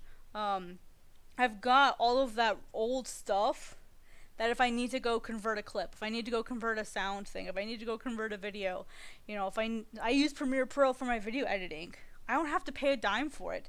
I spent $300 back in 2012, 2011 for it, and I haven't bought anything Adobe since. And I don't intend to. You know, but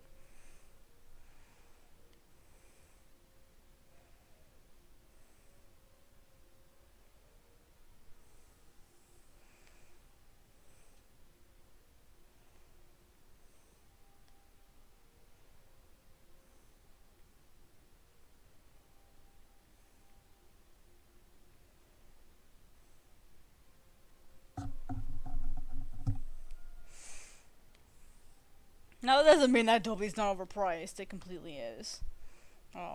It's utterly ridiculous. But you know what a big part of the overpriced part is? Because y'all keep pirating it.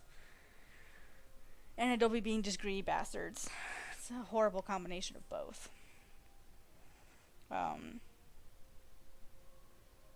That's what happens when y'all start pirating shit. Shit gets more expensive. Because they make everyone... Oh, Dustin. Oh, Dustin. Oh, crap. What bubble did I use for the our beer thingy? Gosh darn it. Forget.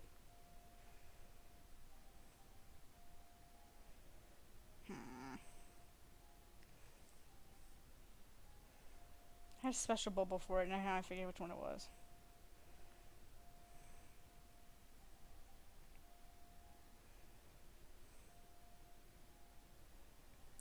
I think I used the black ones for it.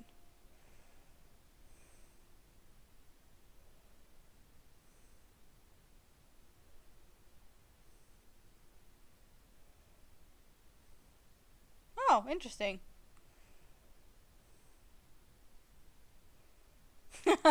When it's all, yeah, I know, right? Well, it's just trying to remember which one I used, because I'm too lazy and I don't want to go open up the file. That's all it is. I think I used these ones. The ones with, like, the weird outlines on them. Pretty sure that's the one that I used.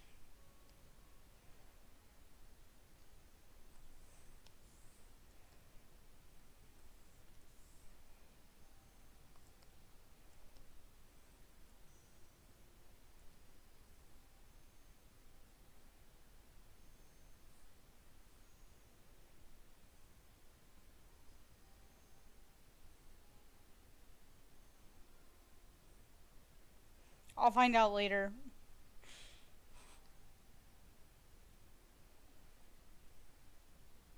Usually the type of bubble you use is reflective of the mood.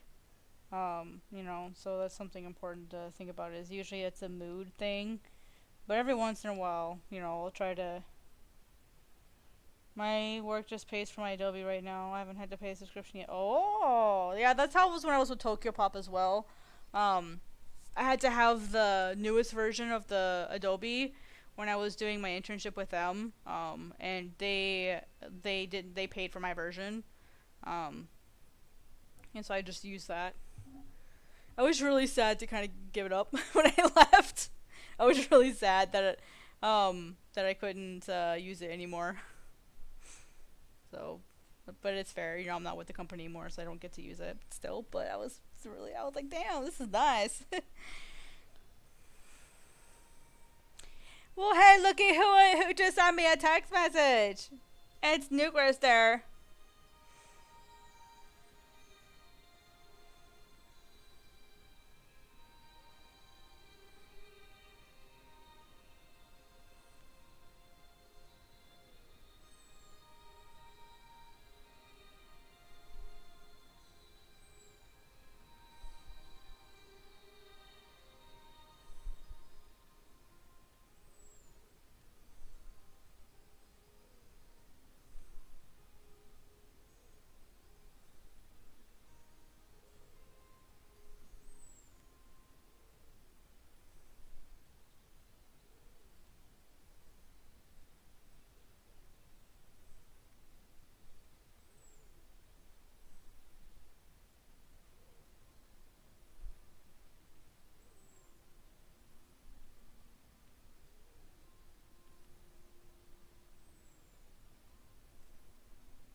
No, hang on, let me catch up on chat.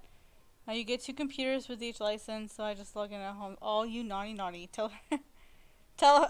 Oh, you're so mean, Dustin. Dude, man, I sent her a picture of a centipede once, and she got so mad. I mean, it was fair. I deserved it. I completely deserved it.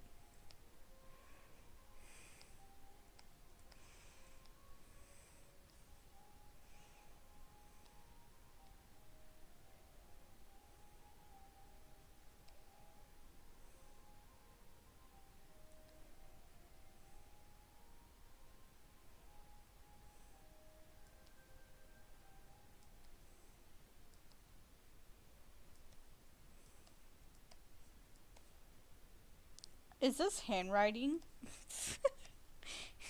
I feel like that meme where it's like, is this?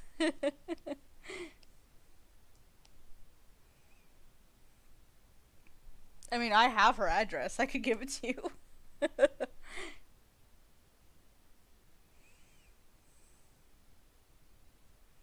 Wait, what song are we talking about? What song is this?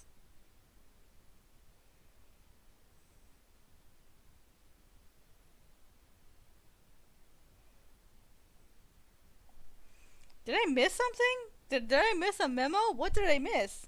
I'm so confused now.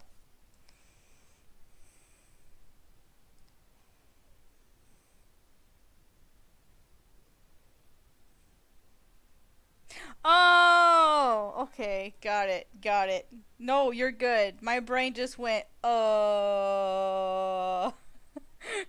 like, you know those moments where your brain just kind of sits there and, like, anyone looking at you could just see the gears turning in your head while you're trying to process it? That was me for, like, the last 2 minutes trying to figure out what the heck y'all were talking about. No, it's fine. It's just my not good brain was just having a really hard time processing the information.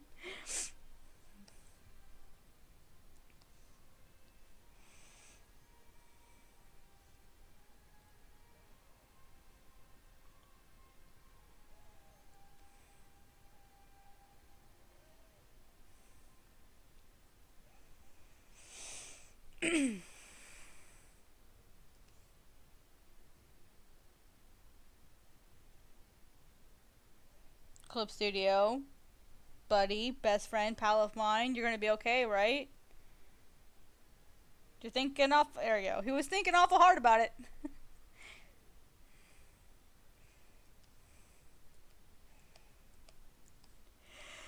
Okay. Oh, I didn't put anything in here.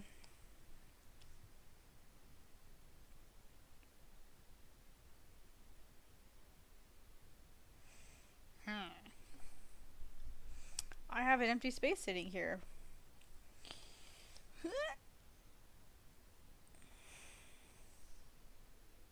You know what? That's okay. Let's just do this. Just pew. There we go. Done. Fixed it.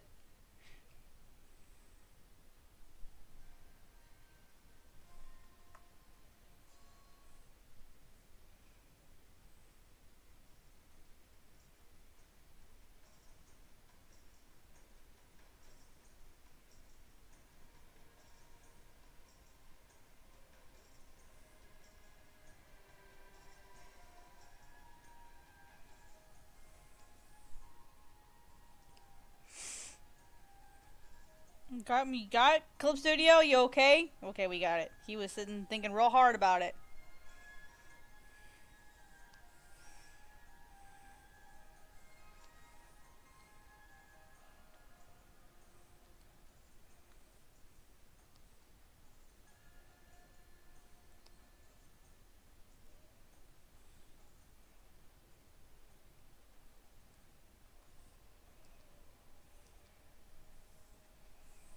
Guys, guess what? One more page!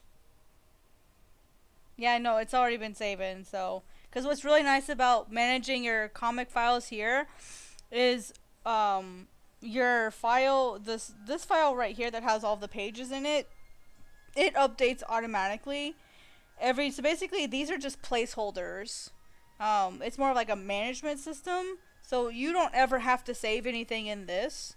Um, and then in here, all of these pages, as soon as I close it out, it will update over here automatically. So the only way I could really lose any information is when I have the actual page open, and I lose something that way.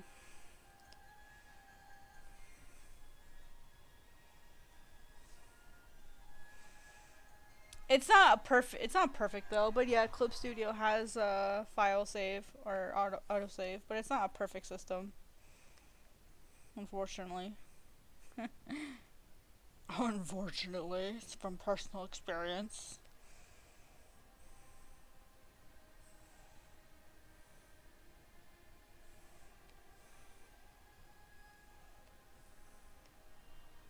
I've also had times. Oh my gosh, guys! I had this one time. I was working on a different comic. I did all this work on a page, and then when I went to close out, I accidentally hit do not save, and I had to redo the whole page all over again. I was so mad. I was like, no! I was so angry.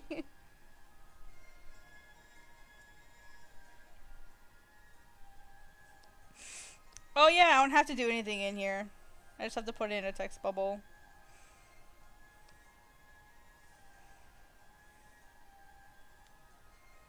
Yeah, I was really angry. I was so traumatized.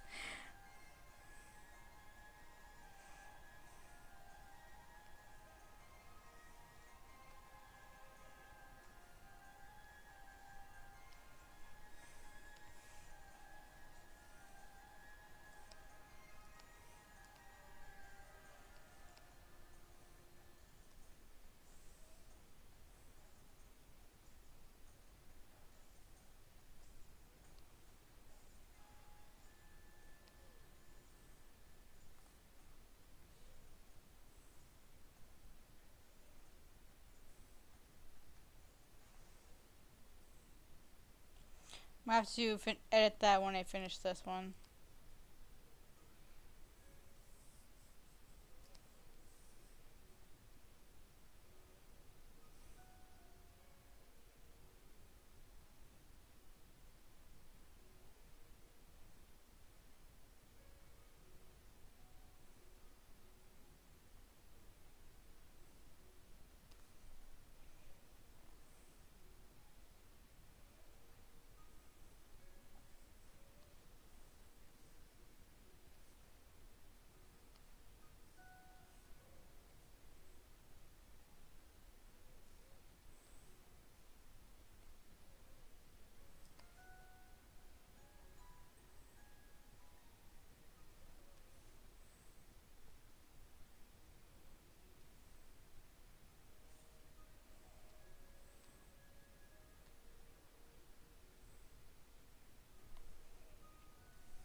Yeah, look how well done this is, guys. It's so excellent.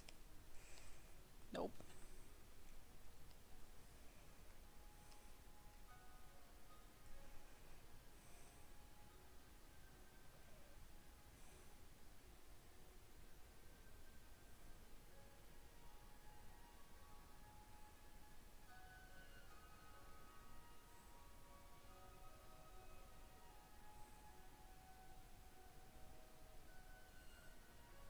That's right, I'm getting rid of this last page, so I'm not gonna worry about it.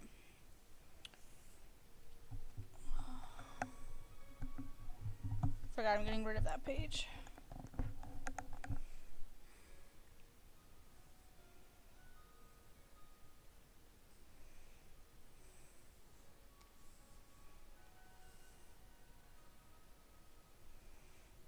So here what we're gonna do, file, story, basic page settings.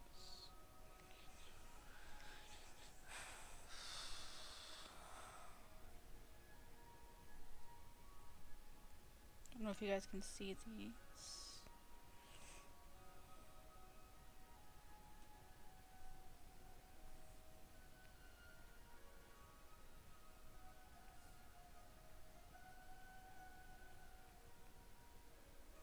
I don't know why this makes it so big. I can't see everything.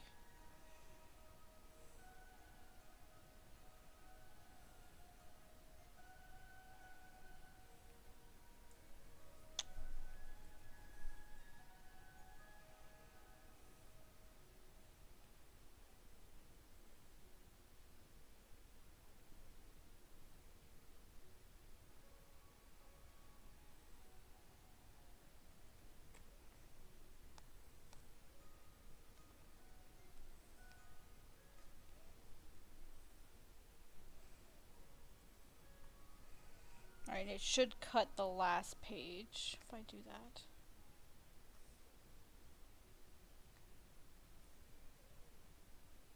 Oh, really?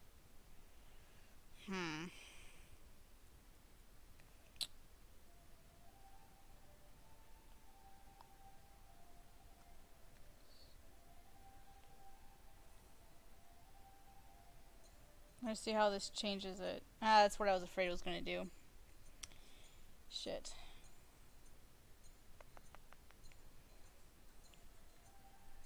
Oh, we're gonna have to play some shuffling here. Let's see here. What can we do to solve that? I have to shuffle around some pages, guys.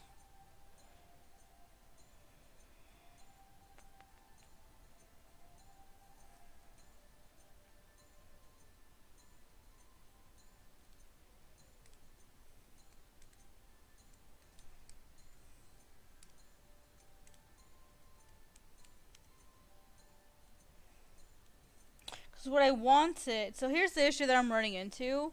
The problem that I'm running into is that the cover... I've realized that when I upload it to Metabang, I have to have a single page as the cover. And so what that means is I have to have another page here. But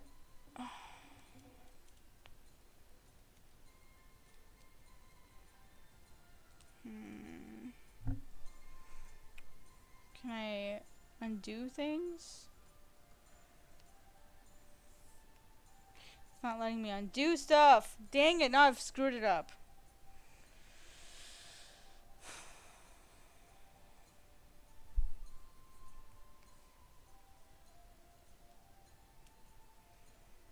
So this may just be...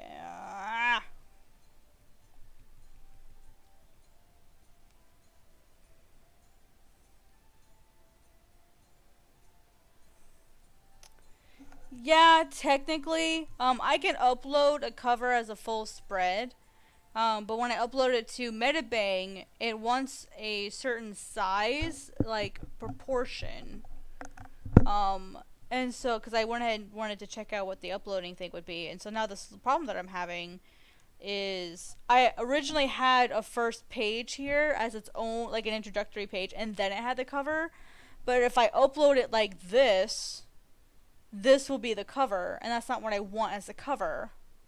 And so what I have to, what that would mean is I have to add in this cover again, then again, which would put me over the 55 page limit, because the cover counts in the page limit. So it would add on 2 extra pages. And so the other option would be I have to cut 2 extra pages. And so what I was going to do is I was just going to move this page here in front. That way I've got a 2-page cover, you know, no big deal. But then I have an extra page sitting here.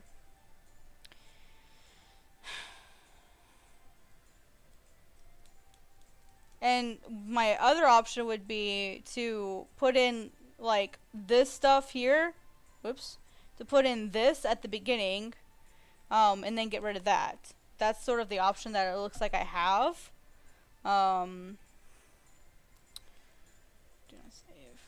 So that's what I was thinking of doing,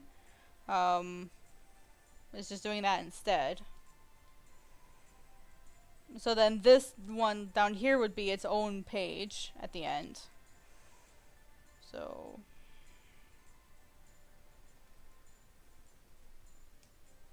which wouldn't be hard to do. I would just have to split it. Honestly, what would work best is if I move these two down here. That would be the best option.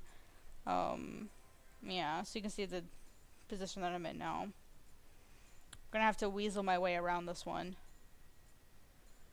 Because I need a single page down here. So you know what? Let's do this. Here in story mode, I think I can split these two pages apart. So that it'll just be one. Yeah, here, split pages. Okay, so they'll be marked as individual pages. So if you wait a minute, it'll actually split those apart, just like it did up here. Okay. Give it a second. Okay, so it split those. So this I can delete. Let me delete that page. Yes. Oh wait, no, I needed that. Give me a sec. I need that back! I think it just said it can't be undone. Okay, but what I'll do here is I will duplicate that. That way I get a double page together. I'll come in here, and then since this is the only thing on it, I'll copy this, open this. I don't need any of these layers. Sometimes you gotta finagle it, guys. You gotta finagle it. This is a double, so I don't need this. Put that there, and then I'll have maybe my intro here. I don't know how I feel about having an intro at the very beginning. What do you guys think? Do you guys think that would be more hindrance than helpful? Save. And I can just delete those two pages.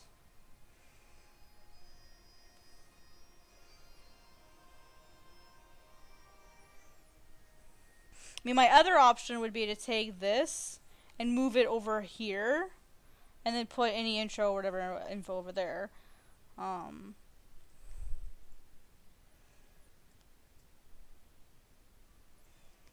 So I want to have like a thank you, and I don't know if I would want the thank you at the beginning or at the end, or if I should even bother putting that in, or if I should just accept the fact that I'm going to have a blank page. I'm not sure if they're going to want to see a blank page either. No, like a thank you for the contest, good luck to everybody, thank you for reviewing, da da da da. Because I had that at the end of the story. That way they can like get straight to the meat without any filler. But again, so let me share all this and let me show you the issue.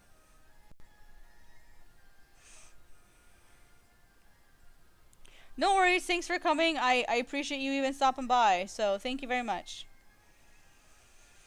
Okay, let me explain this one more time. So I can only have 55 pages. The problem is the cover here. So originally, okay, let me explain this again. So the cover, so whatever page I upload first will be the cover, right? So originally I had this image as the first page. Thank you, Pepper. Originally I had this image as my first image. I didn't have the cover as the first page.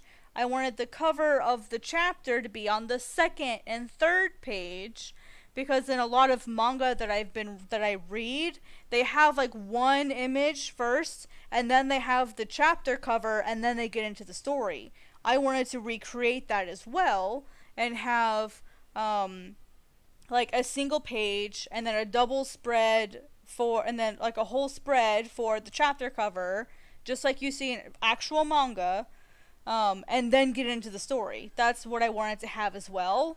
And then what I realized is if I did that, then this first page would end up being my cover when I upload it to Metabank, and that's not what I want. But the issue is because I'm already maxed out at 55 pages, I can't simply just put the cover at the front again, because then I'll have a double cover, 1, and 2, I'll be over my page limit. So the only thing I can do is to rearrange my pages, or to delete 2 pages in the story. And I feel like deleting 2 pages in the story would be too hard at this point. Um, and so I thought, well, I'll just rearrange things so I still have the same number of pages. But then I ran into the issue of, oh, well, hey, now I'm going to have this random white page at the beginning because I can't just shuffle pages over. These pages were made together as spreads. And so I can't just shift one page over because they're already made to work as a spread.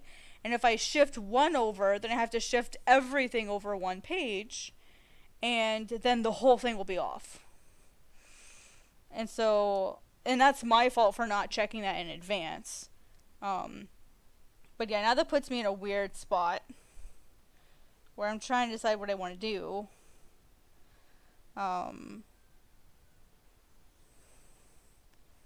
Here, let me delete these and I'll actually show you what I mean. Because I don't need this anymore. That's already been copied over, so I don't need that.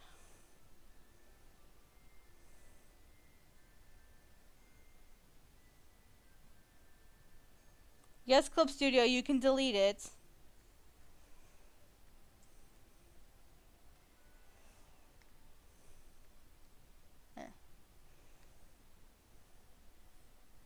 There. No, you're good. You're good. I was being really confusing and ignoring it, or really confusing and explaining it, and so I'm not sure if I want to have the and it's just a formality. I just wanted it to be a nice gesture that I put that in there, and most people aren't even going to have a thank you page, but I can't put it at the end, and that's the problem, Dustin. I can't do that. Because if I put it at the end, then I'm at 56 pages and I have too many. So that's the problem I'm running into, is this last page is 55. I can't put in any more pages. You see my dilemma now? Yeah. But now I have an empty white page. Because manga starts on the left. It starts on... Just don't put it? Okay. So, should I accept the fact that I'm going to have an empty white page? I mean, that's pretty typical in actual manga, is to have like a weird white page. Cuz all of the manga that I look at, they have like that right-hand page. I know, I'm just trying to think of all aspects to make it as professional looking as possible. Put a big smiley face. I could make it like a dedication. Do you think that would be nice? Just to have like a dedication page, you know, like a simple little silly illustration, you know, like thank you or whatever, and then just like have it be like super tiny illustration or something.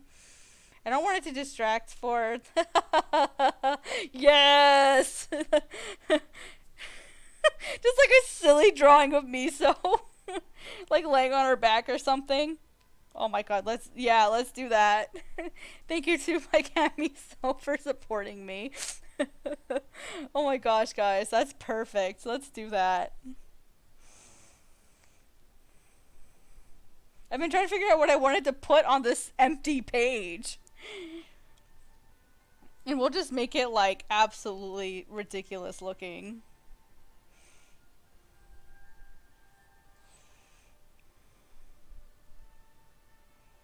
Just like something silly like this. Maybe.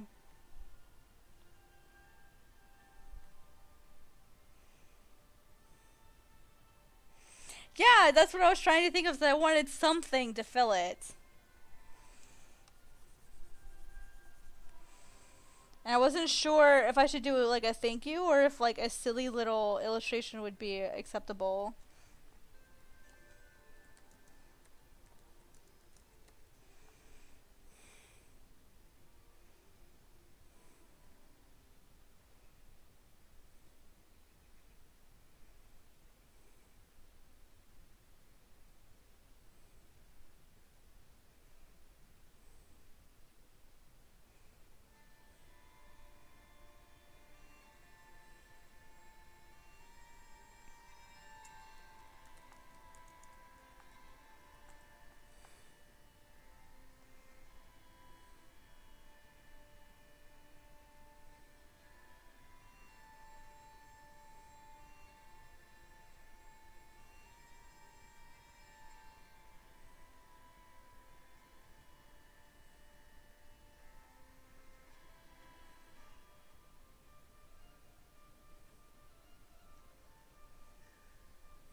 It probably won't be this big, but I'm just gonna draw big.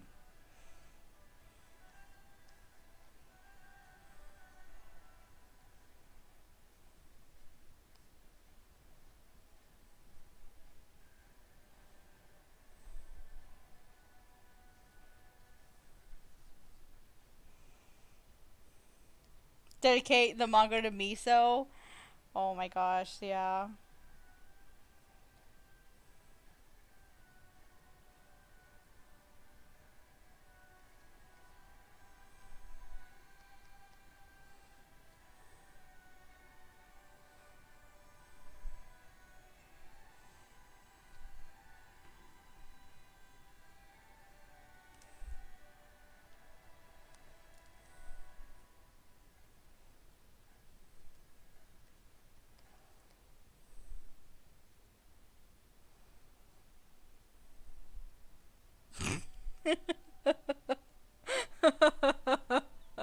Oh my gosh.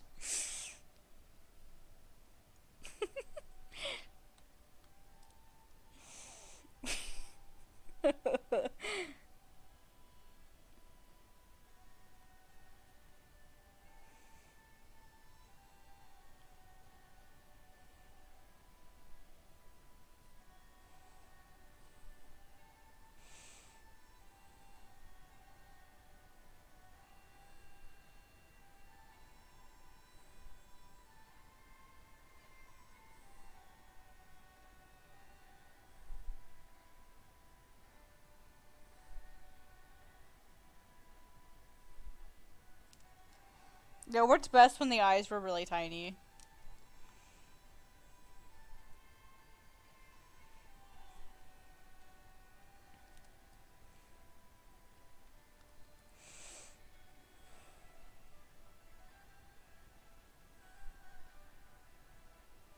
It needs to be simple.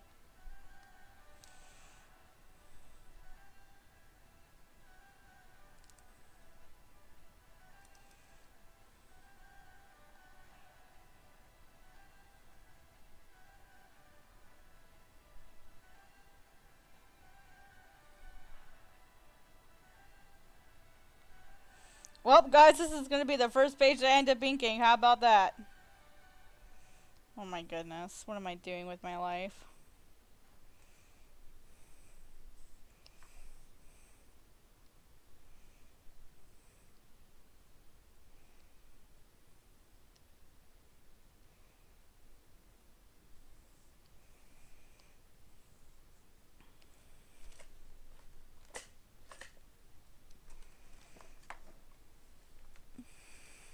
The most important page, yes.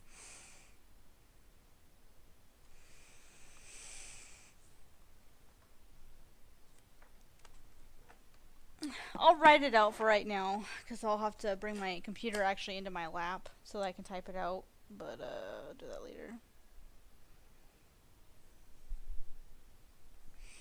The most important page for Miso. Chirp.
There you go.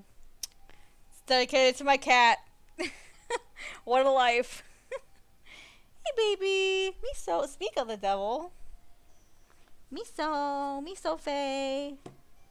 Where are you, baby? Where is she? I can't see nothing. It's too dark in here. Where's my baby? Miso, where are you? Oh, she might be in bed sleeping. Oh, there she is. Hi. Hey, baby. Well, come on. You know the deal. You know the deal. Ah, there you go. Hey, Miso, you must have heard us talking about ya. Yes.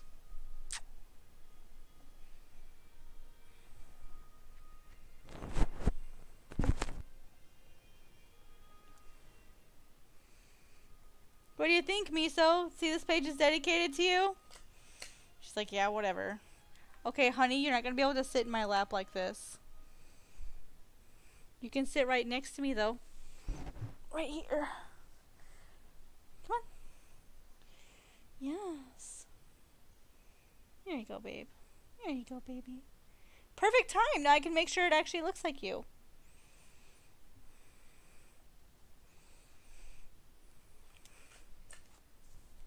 There we go.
Miso didn't seem too thrilled, you guys.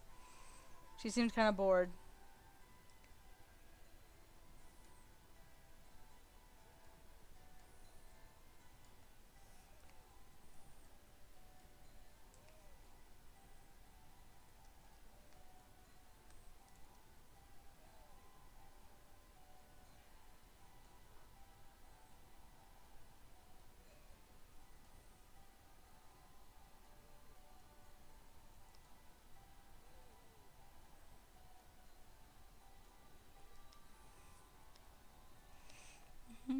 Yeah, she usually sits here, though. She'll usually sit right here the entire time while I'm drawing.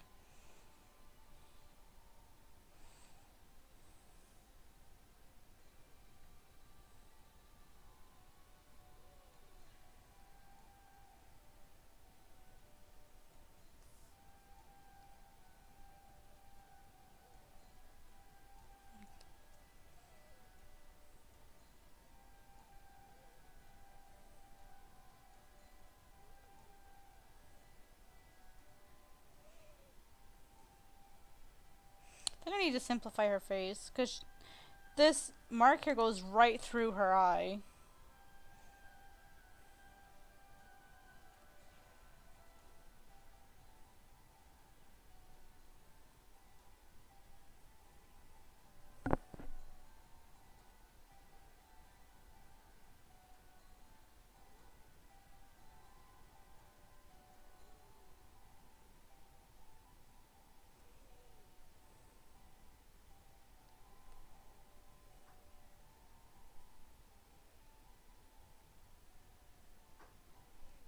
Oh, no, I don't like that.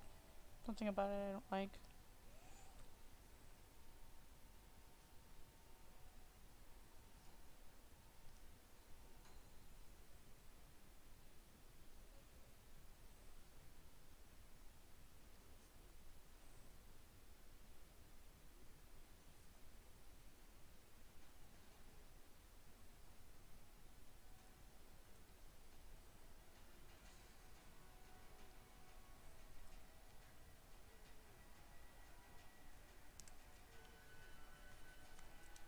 Doesn't make her look too fat. Make her face look too big.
This is hard, you guys. I can't get a good look for her.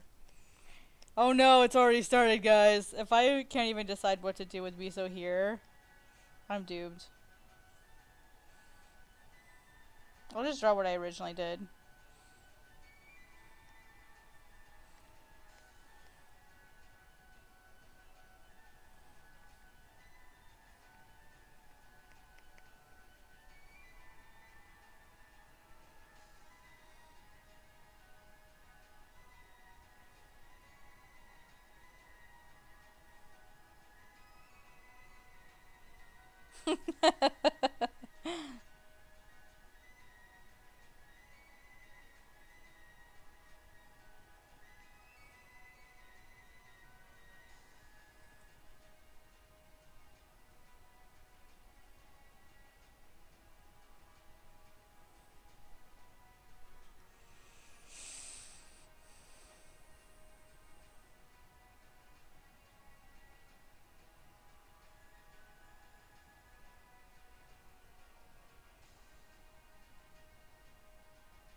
There, that's her face.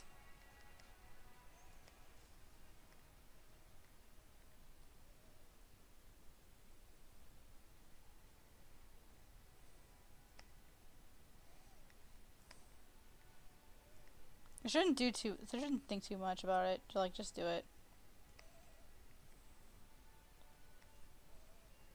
It's meant to be a simple illustration. It's not meant to be anything fancy.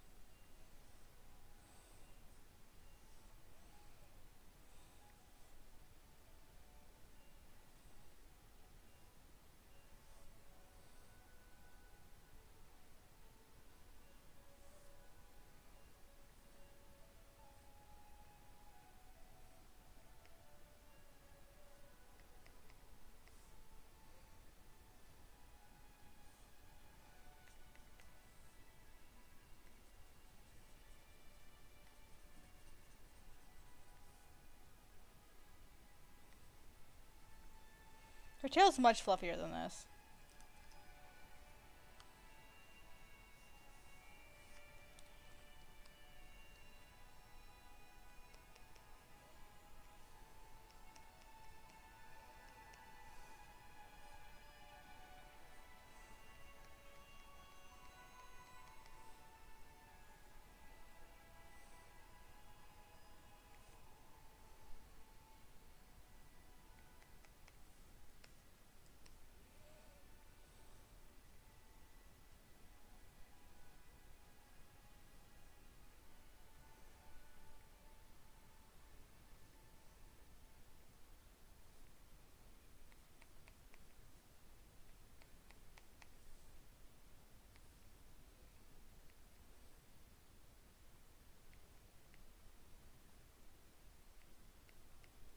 There we go. Looks much better. It's the ears I gotta figure out.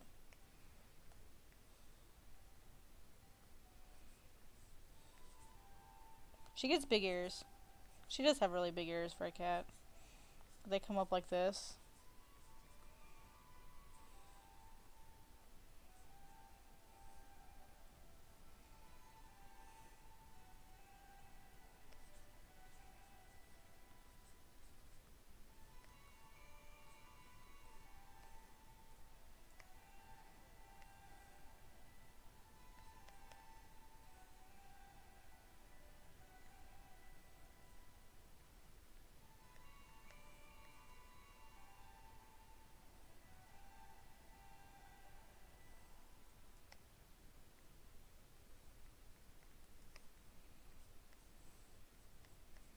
I'm thinking way too hard on this drawing of my cat.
There, it's me so.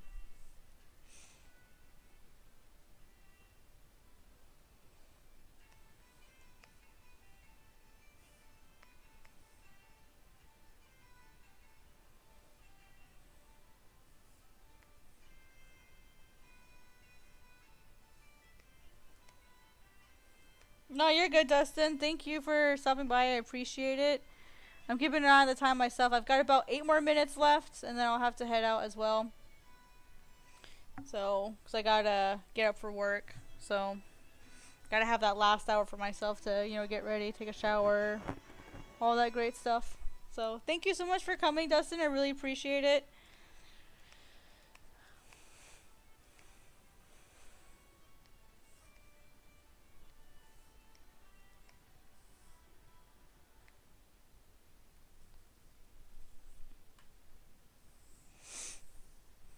Oh my gosh, this first page.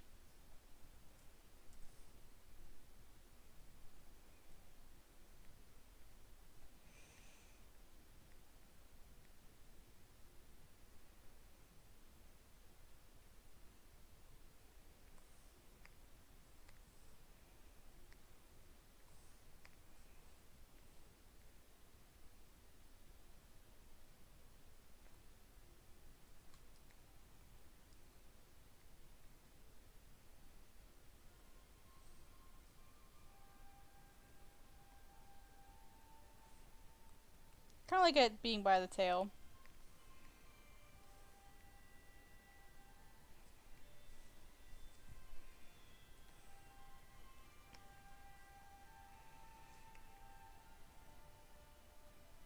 I feel like it looks so bad. Looks like a really bad drawing.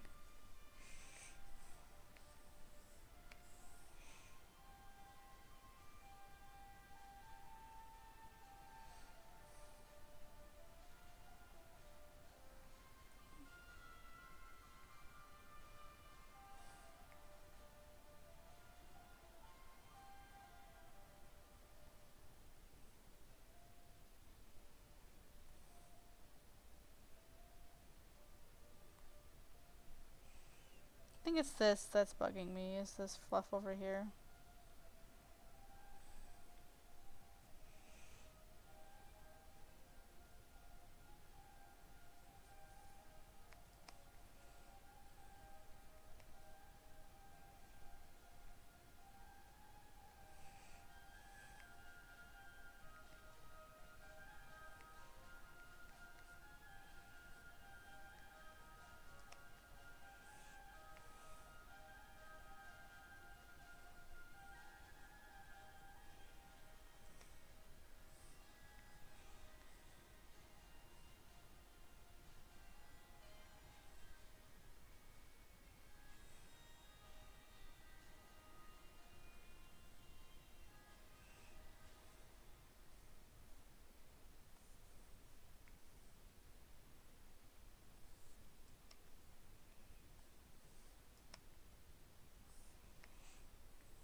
I mean, if I made it accurate.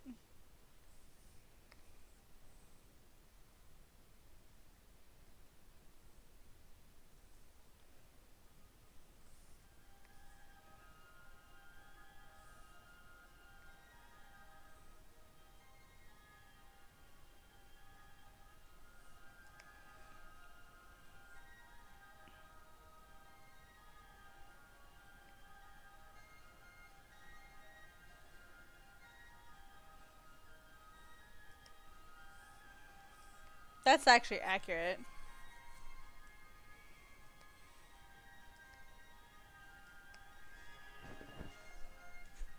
It's just, it looks so weird having a black eye and a white eye.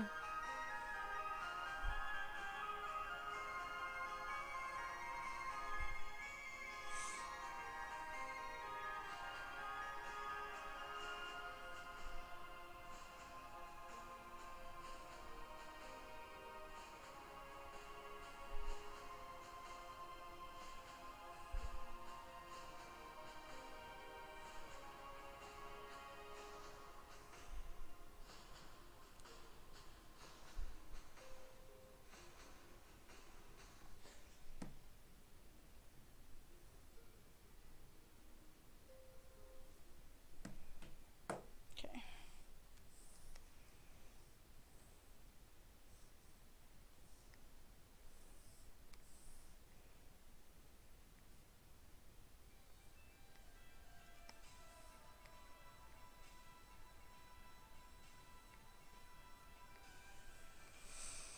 Alright, guys, fun begins.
Have to sketch layer here.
Alright guys, I think it's about time for bed, 7 o'clock. So, I didn't get super far into inking today, but I did get everything paneled, which is a huge accomplishment. That's definitely something that is really great. So from now on, we'll be able to start inking, which is great. It'll help me a lot in making my new schedule. So just a review of everything that we did today. I rearranged a lot of these pages, got it set up so that it'll fit perfectly when I upload it to Metabang. But I went through and I added in all of my panels. That way everything's already in there. It's ready to go. It's done. It's over with. I put in the speech bubbles, at least the initial drafts. That way everything, you know, as far as text, we know where all the text is going to go. I won't have to be adding it last minute, frantically trying to type everything and risk making more mistakes. So thank you all very much for coming. I really appreciate it. I'm going to go take a shower. And then, you know, maybe spend, you know, a few minutes playing with my cats, and then I'm going to go to bed. So I will see all of you tomorrow.